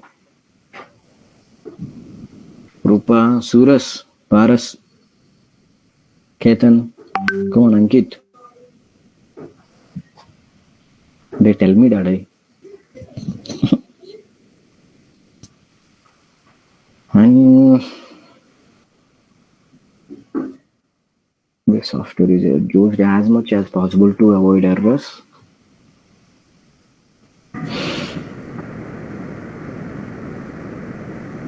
I think something is missing in this paragraph, in this particular line, no? Okay, if you need any changes, just tell me. Sir, this software is used to avoid errors as much as possible while entering the data. This software used? Is used to avoid errors. Okay.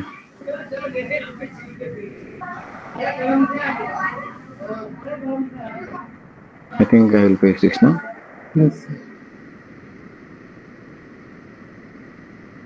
We use it to avoid errors.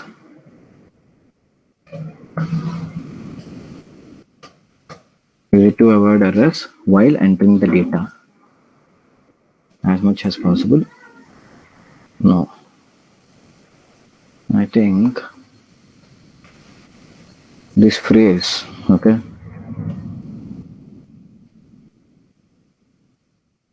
Is that okay? This software is used to avoid errors as much as possible while entering the data. I think it looks good now. No? Yes, sir. Yeah. I think this is fiction now. So guys, so remember, okay, I am preparing PPT for my project. Okay, you can add your own vocabulary.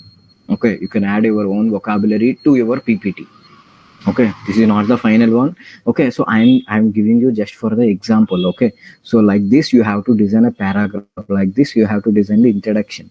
Okay, I'm giving some example stuff. Okay, so you can create your own introduction. Okay, so please give the please maintain the PPTs in a different manner. Okay, don't copy and paste from others, or don't copy and paste from Google. Okay, so create it by your own. Okay, you use your own vocabulary. Okay, because you have to explain the things, right? You have to explain the things. Okay, don't copy or don't Google it. Okay, remember. Okay, so don't worry about the grammar. Okay, they need the content, not the grammar, remember. Okay, and we done with the introduction part, and now we have to design the technical requirement. Okay, so technical requirement. Okay, so this technical requirement, okay, generally technical requirement is divided into two different things. Okay, one is software requirement, one is hardware requirements. Okay, so tell me, what are the hardware requirements? Okay, hardware requirements for our project. Tell me the hardware requirements and also software requirements. Okay, tell this also. So tell me, what are the different hardware requirements? What we can mention in the hardware requirements? Obviously, okay, we need a 8 GB of RAM, na? At least we need a 4 GB or 8 GB of RAM. Okay, the first one, 8 GB of RAM is necessary. Okay.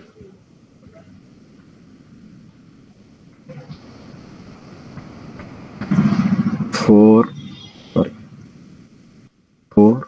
or 8 GB of RAM. Okay, so we need at least 256 SSD or HDD. Okay, and minimum i3 processor, right? i3 or above. Okay, processor. Okay, we need a processor of i3 or above i3. Okay, because we want to work with MySQL server, no? So if you are using some Pentium processors and all, okay, so which will give you a lot of hectic things to you. Okay, so make sure you are having, okay, minimum of i3 of processor. Okay, now we have to mention some software requirements. Okay, so obviously we need, okay, Windows 10 or Windows 11 is also okay, right? Okay, operating system. Okay, Windows 10 or above. Okay, and we need Java, JDK 17. Okay, we need JDK 17. Okay, and also we need some dependencies, na? Dependencies, and also we need a Spring tool suite. Okay, this is also software that we need, na? Spring tool suite. And we need something like, you know, MySQL server and Workbench. Okay, we need MySQL server and Workbench, and we need the dependencies like, you know, Lombok dependency, Hibernate Core, okay, SQL connector J, MySQL connector J, MySQL connector J, okay, JUnit, Jupyter Engine, okay, and Log4j. These are the, software requirements of our thing. And obviously we need 20. Okay, so space is not enough for us. Okay, you can increase the space. Hey.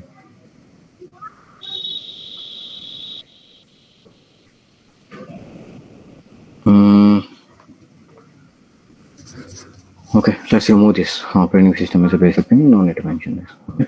Just for the sake of space, I'm removing this.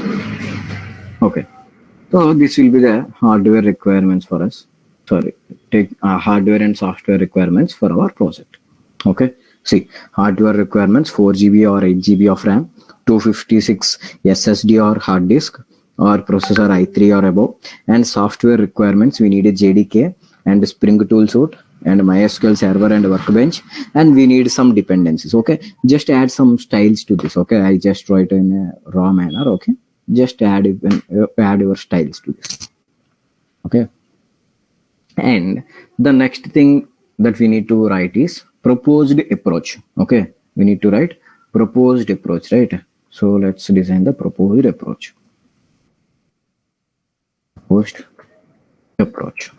Okay, so in this proposed approach, okay, so you have to mention something like how you designed, okay, what are the important things of your project, Okay, so I mean, what are the additional things you have added for the best results of the project? Okay, you have to mention something like that. Okay, the best thing you have added, the type of the project you are implementing. Okay, so you can add something like that. Okay, so let's write hmm, hostel hostel management system is developed with Hibernate. Okay, developed with Hibernate 5. Sorry, developed with Hibernate and tested with JNet. But this is what we want to mention because these two is the important things, right? So yeah, tested with JNet or JNet 5. We can mention JNet 5.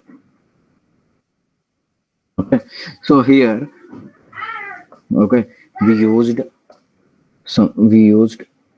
MVC architecture. Okay, we created the model view controller, right? MVC architecture application architecture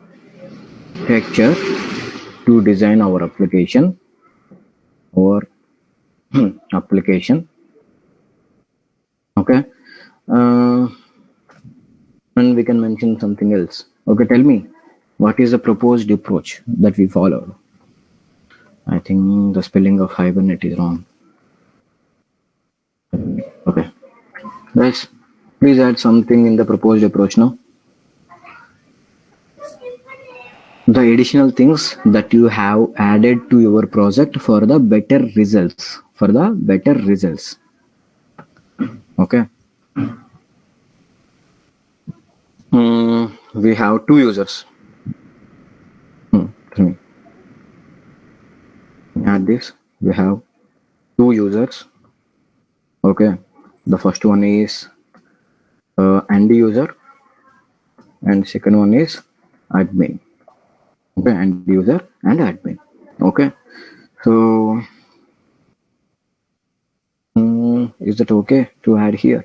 Okay, let's add this in the second paragraph. This is the complete implementation. No, let's add this in second paragraph.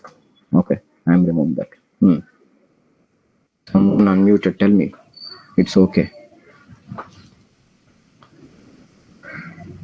Guys, are you there? Why are so silent today? Hello. Yes, sir. Munjan, tell me something about proposed approach. Ankit, Ketan, Paras, So Priyanshu. we use Lombok and We used Lombok to avoid writing getters and setters in manually, right? Setters in manually. Okay, that's great. And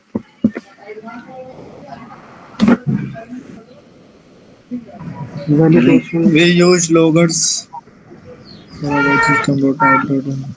yeah, we use loggers by avoiding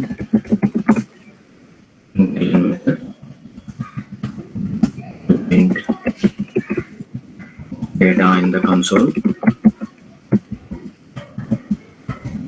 and maintain logbook of the project.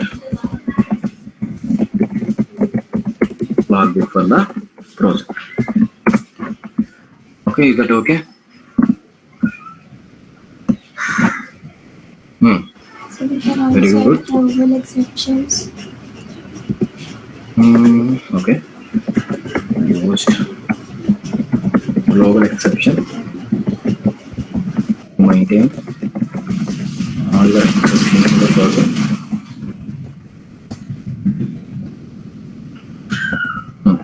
Very good.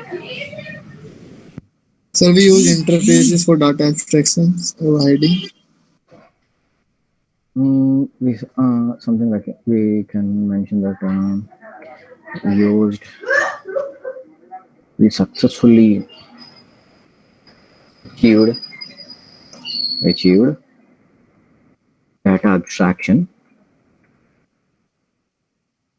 section by using interfaces. Okay. We successfully achieved data abstraction by using the interfaces. And we used a Hibernate validator also, na? We used Hibernate validator to validate the user's data before storing in database.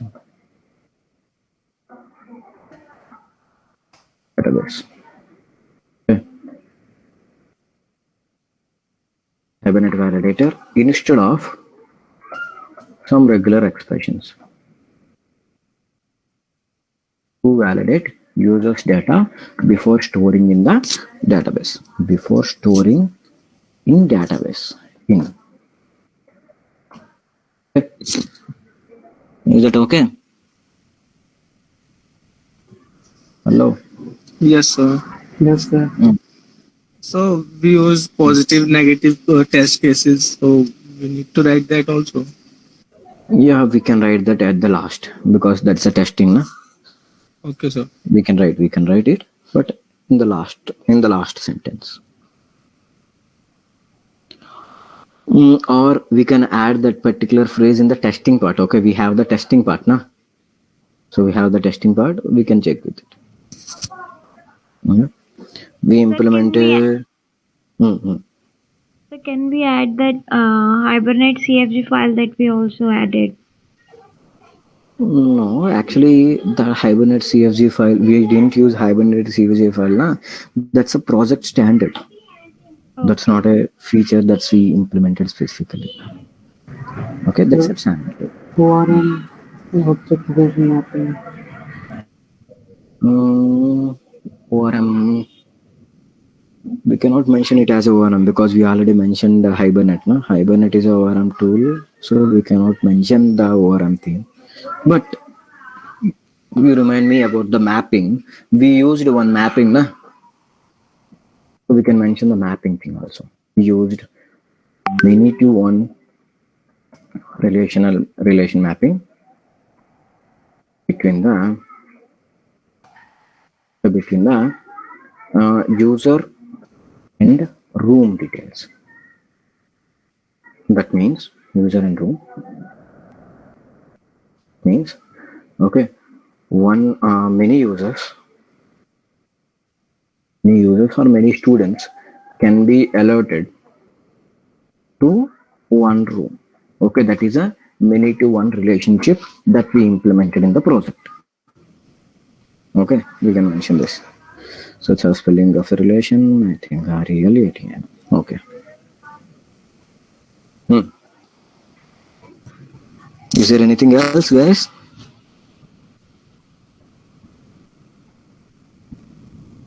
Okay, shall we mention something like we used, we have two types of users. Okay, and the two types of users has the same login. Okay, can we mention that? They have two types of users, admin and end user, who are having same login. Okay. We divided the flow by using role of the user. Role of the user that logged in. Okay. Is it okay? Logged in. Okay, logged in. Okay, so obviously we have one login for the both admin and user, right? So that's why I mentioned something like this.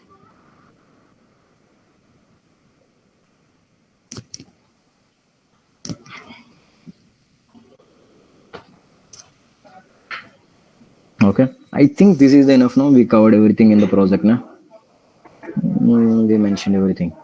I think it's okay. Okay, so let's go to the another thing. that is the use case diagram. Yes, this is the thing. Okay, we have to design the use case diagram. Okay, so first of all, let me explain about the use case diagram. Okay, use case diagram. So what is the use case diagram? Do you have any knowledge on use case diagram? What is meant by use case? What is the use of use case?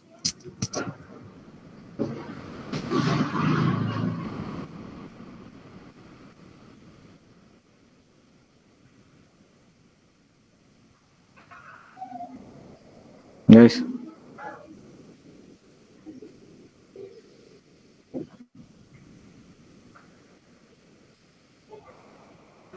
So different action can be performed by users. Yeah, that's what use case diagram is. Actually, we have okay two types of users. Na? We have two types of users, right? One is admin and one is end user. Na? So here we have to mention the okay different operations that user can perform and different operations that admin can perform. Okay, so use case diagram. Okay, uses of admin, uses of end user. That means we have to specify the different modules of the users. Okay, different modules to be accessed. Okay, we have registration module, we have login module. Okay, we have something creating the rooms model, we have view room. Okay, so we have some common modules between the end user and admin. We have some unique modules between the admin and end user, right? So we have to mention all those things. Okay, so here let's take generally, let's take either paint or ms office, ms word. Okay, generally, okay, so we have to design the uml diagrams. Okay, we have to design these uml diagrams in okay uml we have a separate software to design these uml diagrams. Okay, the best version is star uml, I think so. Star uml is the software that we can design the all uml diagrams. Okay, so star uml, and we have something like sketch. Okay, these are all the softwares to design the uml diagrams, but I am not that much aware about these things. Okay, star uml, sketch diagram. Okay, these are the parts of some software engineering, right? Okay, I think in your software engineering you may be okay worked on these things, but I personally I didn't work on these things. Okay, in my entire life. Okay, so that's why I am using some ms word. Okay, so in the ms word we have a lot of okay diagrams and figures, right? So we can use it. Okay, so by going to the insert. Okay, but this is drawing the uml diagrams in the ms office is not a good habit. Okay, it's not a good habit.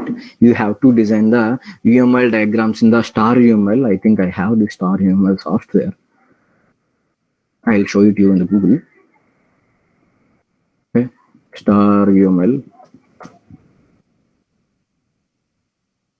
Okay, this is the software, staruml.io. Okay, you can download this software and you can design the okay use case diagrams or activity diagrams, any kind of diagrams you can design.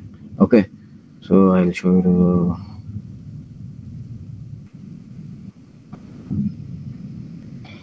But I'm not that much good with using this star uml or any other software engineering diagrams. Okay, so yes, this is the okay, I'll show you. Open image in new tab. Okay, see, so here they're designing one class diagram. Okay, they have one class called account, they have contact, they have contact group, they have address book, and they are maintaining the relations. Okay, by this. So here you can click on the file and you can click on the new and you can select the new the new file. Okay, where you have a lot of templates. Okay, you have a lot of templates in the okay by default, but I don't want to use it because I am not that much aware of using these things. Okay, let's try it in a online. Okay, online uml diagram tool. Okay, So we have some visual paradigm. Okay, we can use this. I think so. Okay, online UML editor. We have different classes and they are maintaining the relationships. Okay, like this. And let's try to do every UML diagram maker. Every software is some licensed software. That's why I'm not that much fan of taking the license and doing all this stuff. Okay.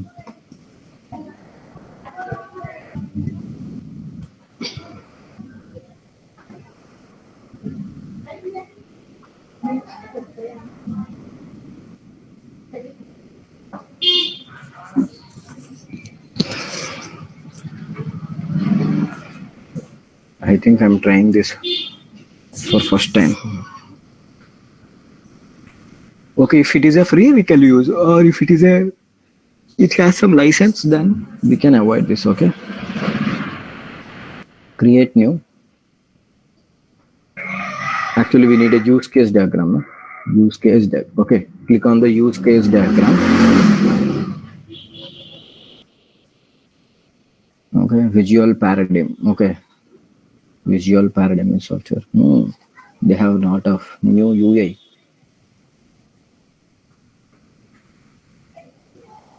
Okay, so I'll ask you one question. Okay, so do you know in our Android application, we have a lot of Android applications that we are using regularly. Yeah?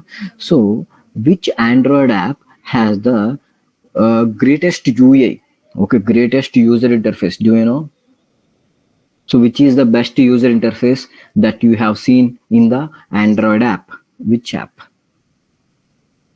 Anyone? I mean, which Android app has the best user interface that you have seen? Hello? Okay. Do you know that? No. Okay. So, okay guys. So this is the new document that we have. Okay. We want to design some use case diagram now. That's why we have some diagrams here. Okay. Actually, we have two types of user. We have two types of user, and this is okay. We can make him this is a admin. Okay.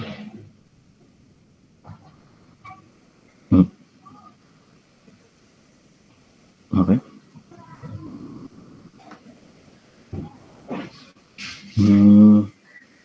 I want to change the text. Admin.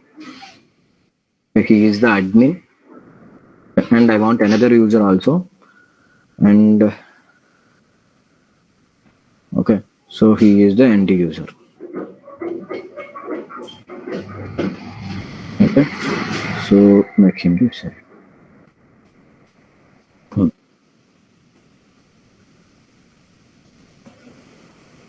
Okay, so yeah, I'm designing some use case diagram. We have two types of users. One is admin and one is user. Right, so we need a list of use cases that we need. Okay, this is our hostel management system. Okay, this is our system. Okay, I want to increase the size of the system a little bit. Okay, this is our hostel management system. Hostel. Okay, this is hostel management system. Okay, and obviously we need a okay,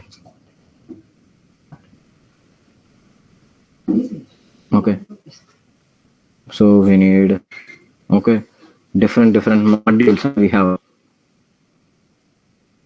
We can decrease the size.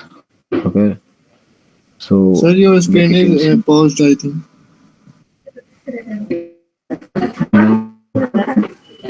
I have shared my screen. I have to check this internet. I'm having some good internet. It is still paused. No, sir, not sir. Priyanshu? No, sir, not sir. Okay. So we have to change the name of this module. Okay. One circle is one module. I think it's not a circle. one ellipse. Okay, this is eclipse. No? So here we can make this as a login. Okay, this is the login. Okay, and both of the users. Okay, association. Okay, so this user is अरे यार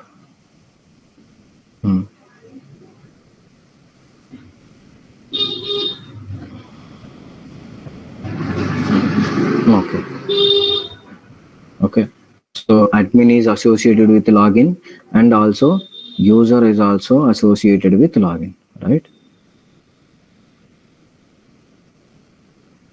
Both of the people are associated with the login.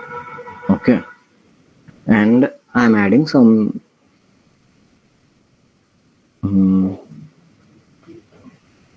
okay, let's increase it to the same size.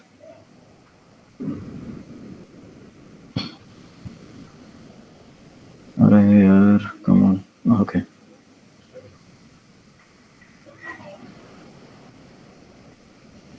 Okay, maintain the same size. Okay. Okay. So I'll do one thing. So I'll copy this and I'll paste this.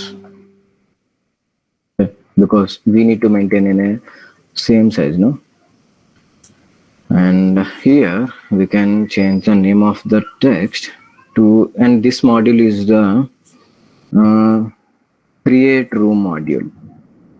Okay, create room. This is the create room module. Okay, create room module is associated with only admin, no? Okay, create room is only associated with the admin only. So only admin is the responsible to create the room. Okay, so actually, okay, so please maintain in a neat way. Okay, please draw all the lines from a single point. Okay. Okay, yes. So create room. Only admin is the associated with create room and not the user. Okay, and or okay. So I delete this. I'll paste the same thing. Okay.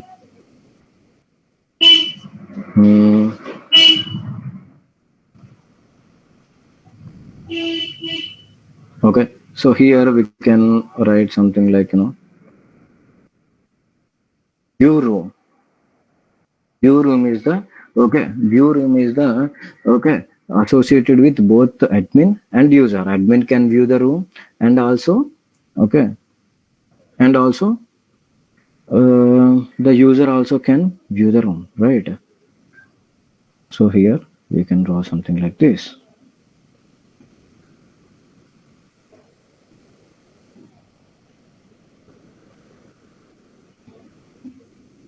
Okay.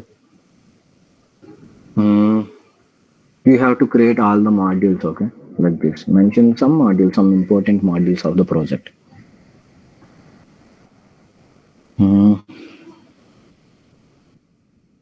View fees details. Okay, admin can view the fees details of the user, and also user can view the fees details of the himself. Actually, this is not the proper way. Okay, so I'm just doing some random stuff here.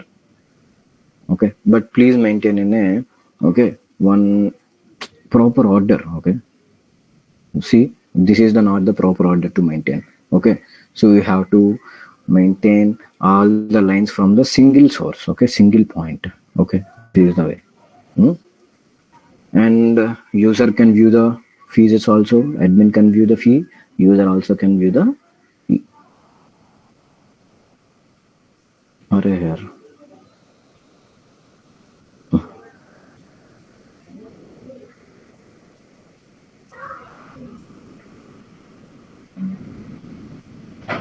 Okay. Yeah. And let's add, I mean, if you want to add more things, you can add the more things. Okay. So this is the basic project. No? So that's why, okay, I don't want to maintain everything. Okay, you can maintain everything in this particular order. Okay, you can design it. Okay, I am taking some screenshot. Okay. Okay, if you want to download, I think definitely you need a upgradation. Okay, you need to upgrade to the some licensed version. Okay, but we don't need any license now. We can take a screenshot after designing. Okay, so I took the screenshot. Okay, and copy the screenshot here and paste it in our PPT. That's it. Okay, so here in the 6th slide we can add the use case diagram. Okay, so here we can paste the diagram.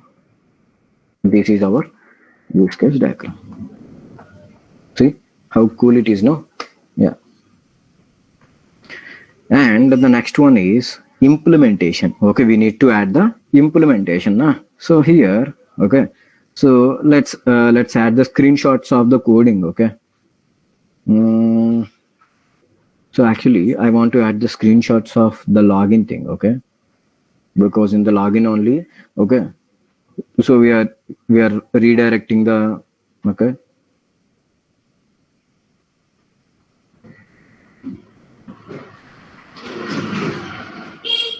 Okay, so I will take the screenshot of this, or you can do one thing. Okay, so it's the screenshot of the entire method. Okay, this is the login method that we have. Okay, I want to take a new one.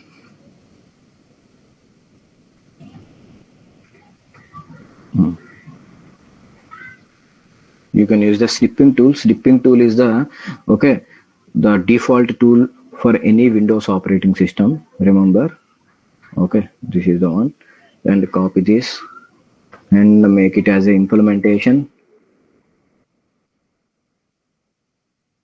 Okay, paste the link. Okay, this is the implementation of the login method.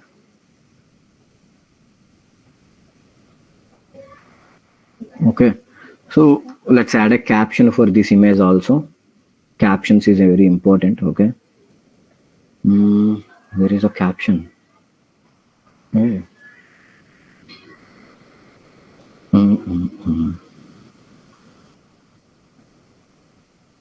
If we will have a caption, no? Okay, I think in MS Word we maybe are having some captions. Okay, so here I will take some text box. Okay, I think we definitely will have some.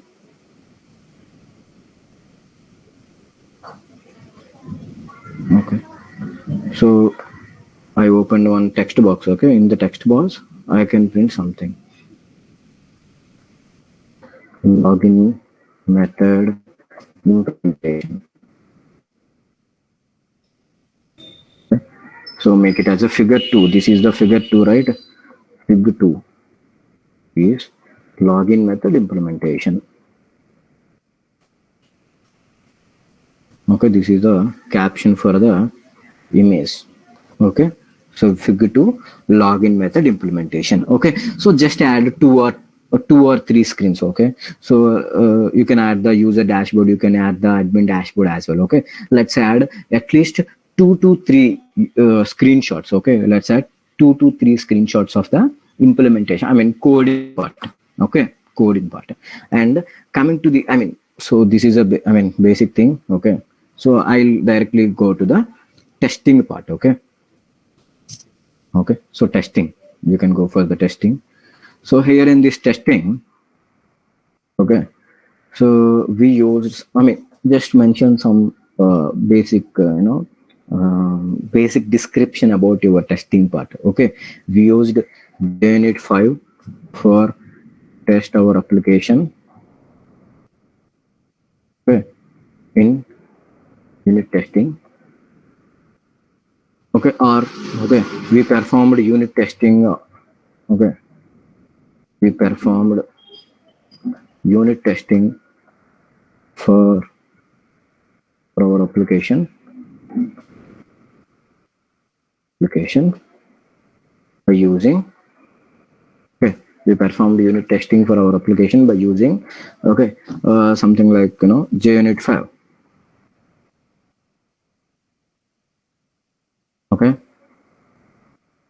tested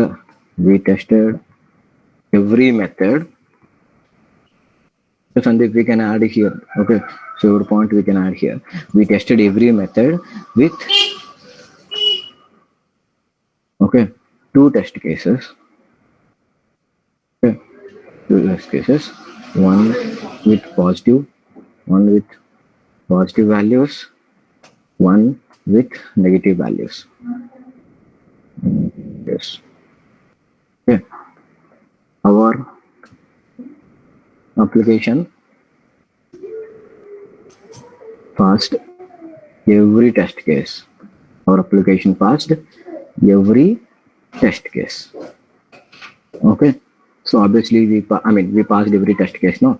So here, okay, let's add the testing screenshot. Okay. So go for the testing file. Let's run the testing file. Okay, run this file as a JUnit test case. Run this as JUnit test. Okay, so add the testing file here. Okay, so here we will get some result, no, green or red. Oh, we are getting some red. Okay, let's change something in the test file. Okay, so we want to make every file as a, every test case here pass. And global exception room name is already existed. Okay, let's pass some new room name. Okay, how many rooms we have in our database? Need a new room name. Okay, Shashadi, Vrushbadi, Garudadri, Anjanadri. I forgot the rest of three.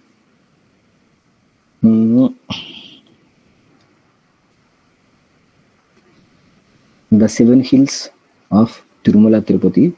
I forgot the rest of three. Shashadi, Vrushbadi, Garudadri, Anjanadri. And okay, let's Google it now. 7 hills names.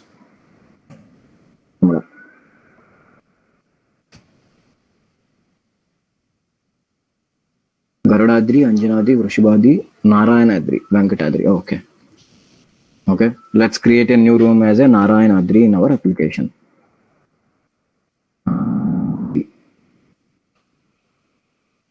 It is a AC 05 it is. Okay. Now let's run this code. Okay, I think now, yeah, test case is passed now. Now take the screenshot of this. Okay, you have written so many test cases now, but I have written only 3. Okay, so that's why I'm adding only 3. Okay.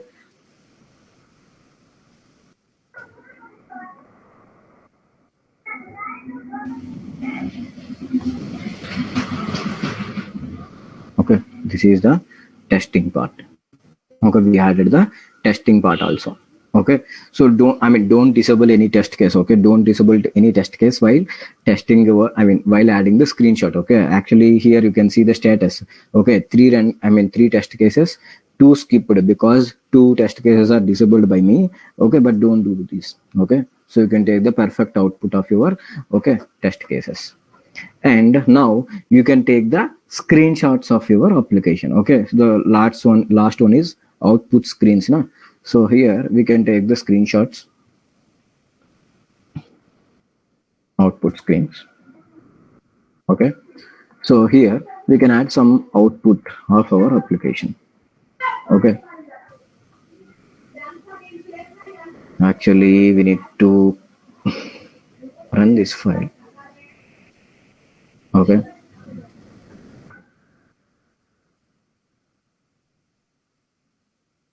so this is the admin dashboard now.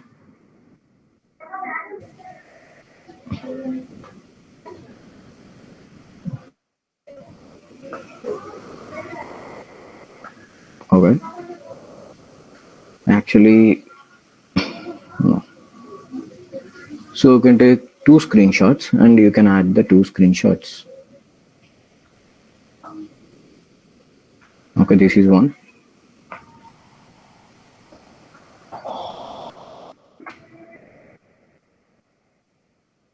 Okay, and let's scroll this and take a screenshot here.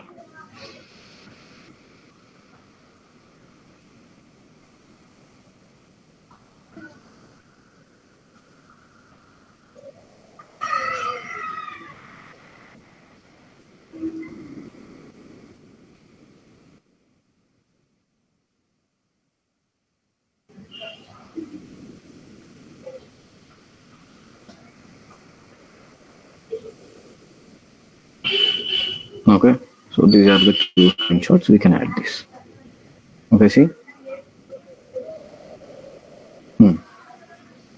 Okay, this is the output screenshots. You can add at least 2 to 3 screenshots. Okay, so you can add 2 to 3 screenshots for sure. Okay, and you can add the new next slide, which is a future enhancements. Future enhancement. Okay, here, so we successfully fully designed our project. Okay, in future we want to add great user interface UI and more security to the application. Security to the application. Okay, so you can add at least one paragraph. Okay, at least add one paragraph like this. Okay, so tell me any future enhancements other than this. We successfully designed our project. Okay, and in future we want to add great user interface and more security to the application, and anything to add. Okay, at least we have to maintain one specific order. Na? Yeah.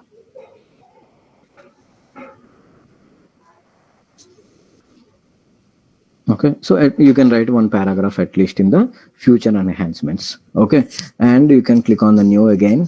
Okay, so here, okay, so yeah, we can ask for, okay, we can display something like, okay, do you have any doubt? Okay, something like that. Okay, any doubts? If for any doubts, we can add some clip art. Okay, we can add some clip arts. Okay, just like this. Okay, we can add some clip arts. Okay. Okay, any doubts? PNG. Okay, search for PNG. PNG means no background. Okay, this it doesn't have any background. I change this one. Okay. Come on. Okay. Copy image, or we can say, this is not the image. Okay, we can go for another image. Which doesn't have any background.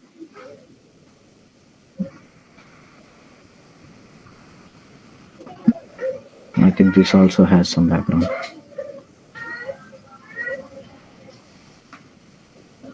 Open image in new tab. Now you can see. Okay, see, this has some background. Okay, as of now, let's add anything. Okay, add this. Okay, copy image or save image, anything you can.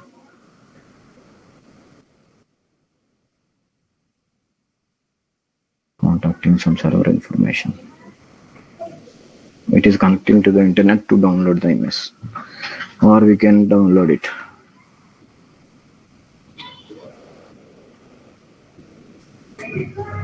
Or hey, this one is good, no? Questions, comments, concern. Okay, we can add this one. This is nice. Questions, comments, concerns. Okay. Don't do overacting.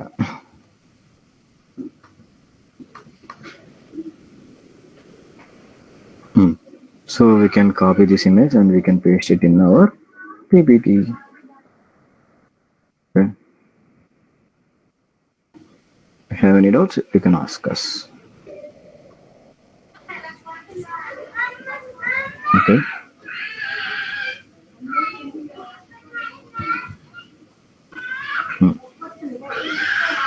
And we can bring some in the text box. We can write something. Okay.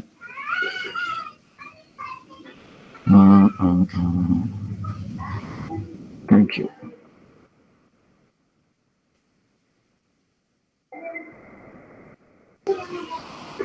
Okay, we can add something like this. Okay, now we have a 11 slides. Let's see. Okay, how is the slides and everything. Okay, let's present this, guys. You can see my screen, right? Yes, sir. Hello. Yes, sir. Okay, hostel management system. Okay, by proudly presents by Bhaskar Sai Chituri. Okay, with the guidance of Amtava. Now we have these are the different contents of our PPT, and here is the introduction. Okay, see how cool it is now. And these are the technical requirement for our application. Okay, let's make this thing as a, okay, so actually these are not a bold, but these things are bold. Okay, we have to differentiate that.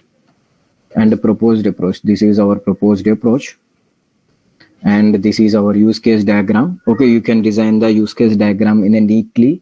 Okay, so this is not the original one. You have to design your own use case diagram, remember. And coming to this implementation, we added some implementation. Please add at least 2 to 3 okay screenshots of your coding. Okay, and so here, okay, so we can mention something like this testing part.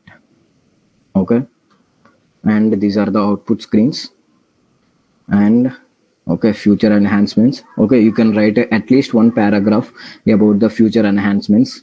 Okay, and yes, obviously the last one, questions and concerns. Okay, so this is the presentation.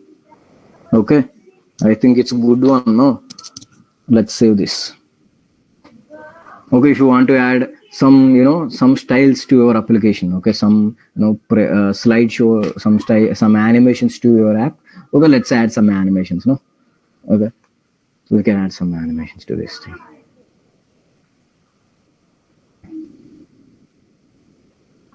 Okay.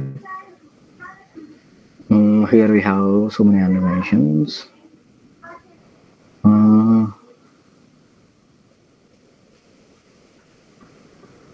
We can select anything. Screen, line color, no transparency, no.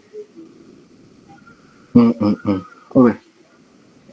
Add some weird animations, okay? Okay, something like this. Oh, good. Okay. Now to the introduction, I want to add one style, okay? Something like this.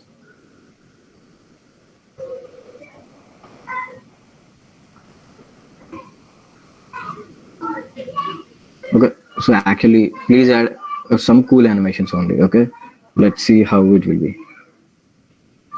Oh, come on down. Okay, nice. Hey. Introduction, technical requirement. Okay, so you have to click one by one. Okay, proposed approach, use case diagram. I'm clicking on my mouse. Okay, implementation, then testing, then we have output screens. Nice, no? Future enhancements. Now here, okay, again I want to click from the past few years. Okay, after explaining this paragraph, you can click on the mouse again. Okay, you have another paragraph. Okay, let's add some, it will be good, no? So you can click on the arrow keys or you can click on the mouse. Okay, so you can explain this particular paragraph, then you can click on again, then you will have another paragraph here. Okay, let's add this kind of styles. Okay, so which will impress, okay, which will impress, okay, the interviewer, some, the person. Okay, we are adding some random bars, no, for everything. Yeah, something like this. Okay, and again I want to see.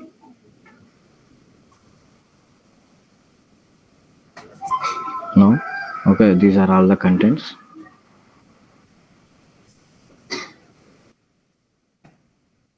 Okay, technical requirement. Firstly, we have hardware requirement and so on. So, okay, we need at least a 4 GB or 8 GB of RAM. Okay, 256 SSD for sure, and the processor. And software requirements, we need a Java 17th version onwards, and we need Spring Toolsuit for sure, and MySQL server and dependencies. We need all these dependencies. You can explain like this. Okay.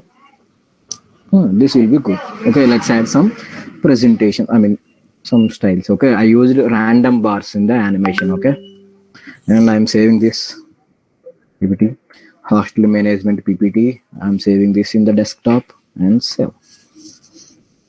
Okay, yeah. So like this, you have to prepare at least 10 to 12. Okay, 10 to 12. I mean, not more than 15. Make sure your PPT not having more than 15 slides. Remember, okay, your PPT not having more than 15 slides for sure. Okay, make it clear. Okay, so yeah, so I will send this particular PPT. You can refer my PPT if you are having any doubt in it. Okay, guys. Do we want to add anything else in the PPT? I think these are the enough, no? And tomorrow, okay, so tomorrow,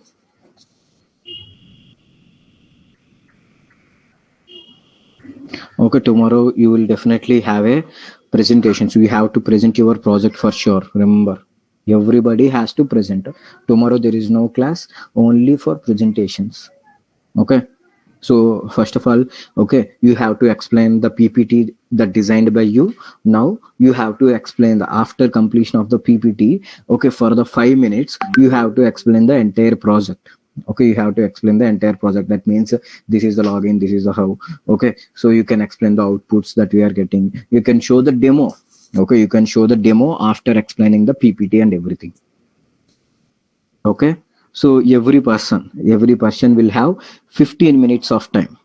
Okay, every person will have 15 minutes of time. Okay, so tomorrow, okay, we can check how you are presenting. Okay, so I will pick the best performance. So me and I will request Preeti to join the session. Okay, me and Preeti, okay, will pick the best. Okay, those best people can attend the Capgemini's session. Okay. So if you are attending the Capgemini session, you won't get anything. You will just get a appreciation from the Anudeep and you will get a appreciation from Capgemini. Okay, so it will be more helpful to you in the future. Okay, so that's why. Okay, but tomorrow, everybody has to present their PPT, present their session, and you have to show the demo for sure. Is it okay, boys and girls? Yes, sir. Yes, sir. Okay. Okay. So you can prepare the PPT. I'll send the PPT just now. Give me a minute. And I'll try to.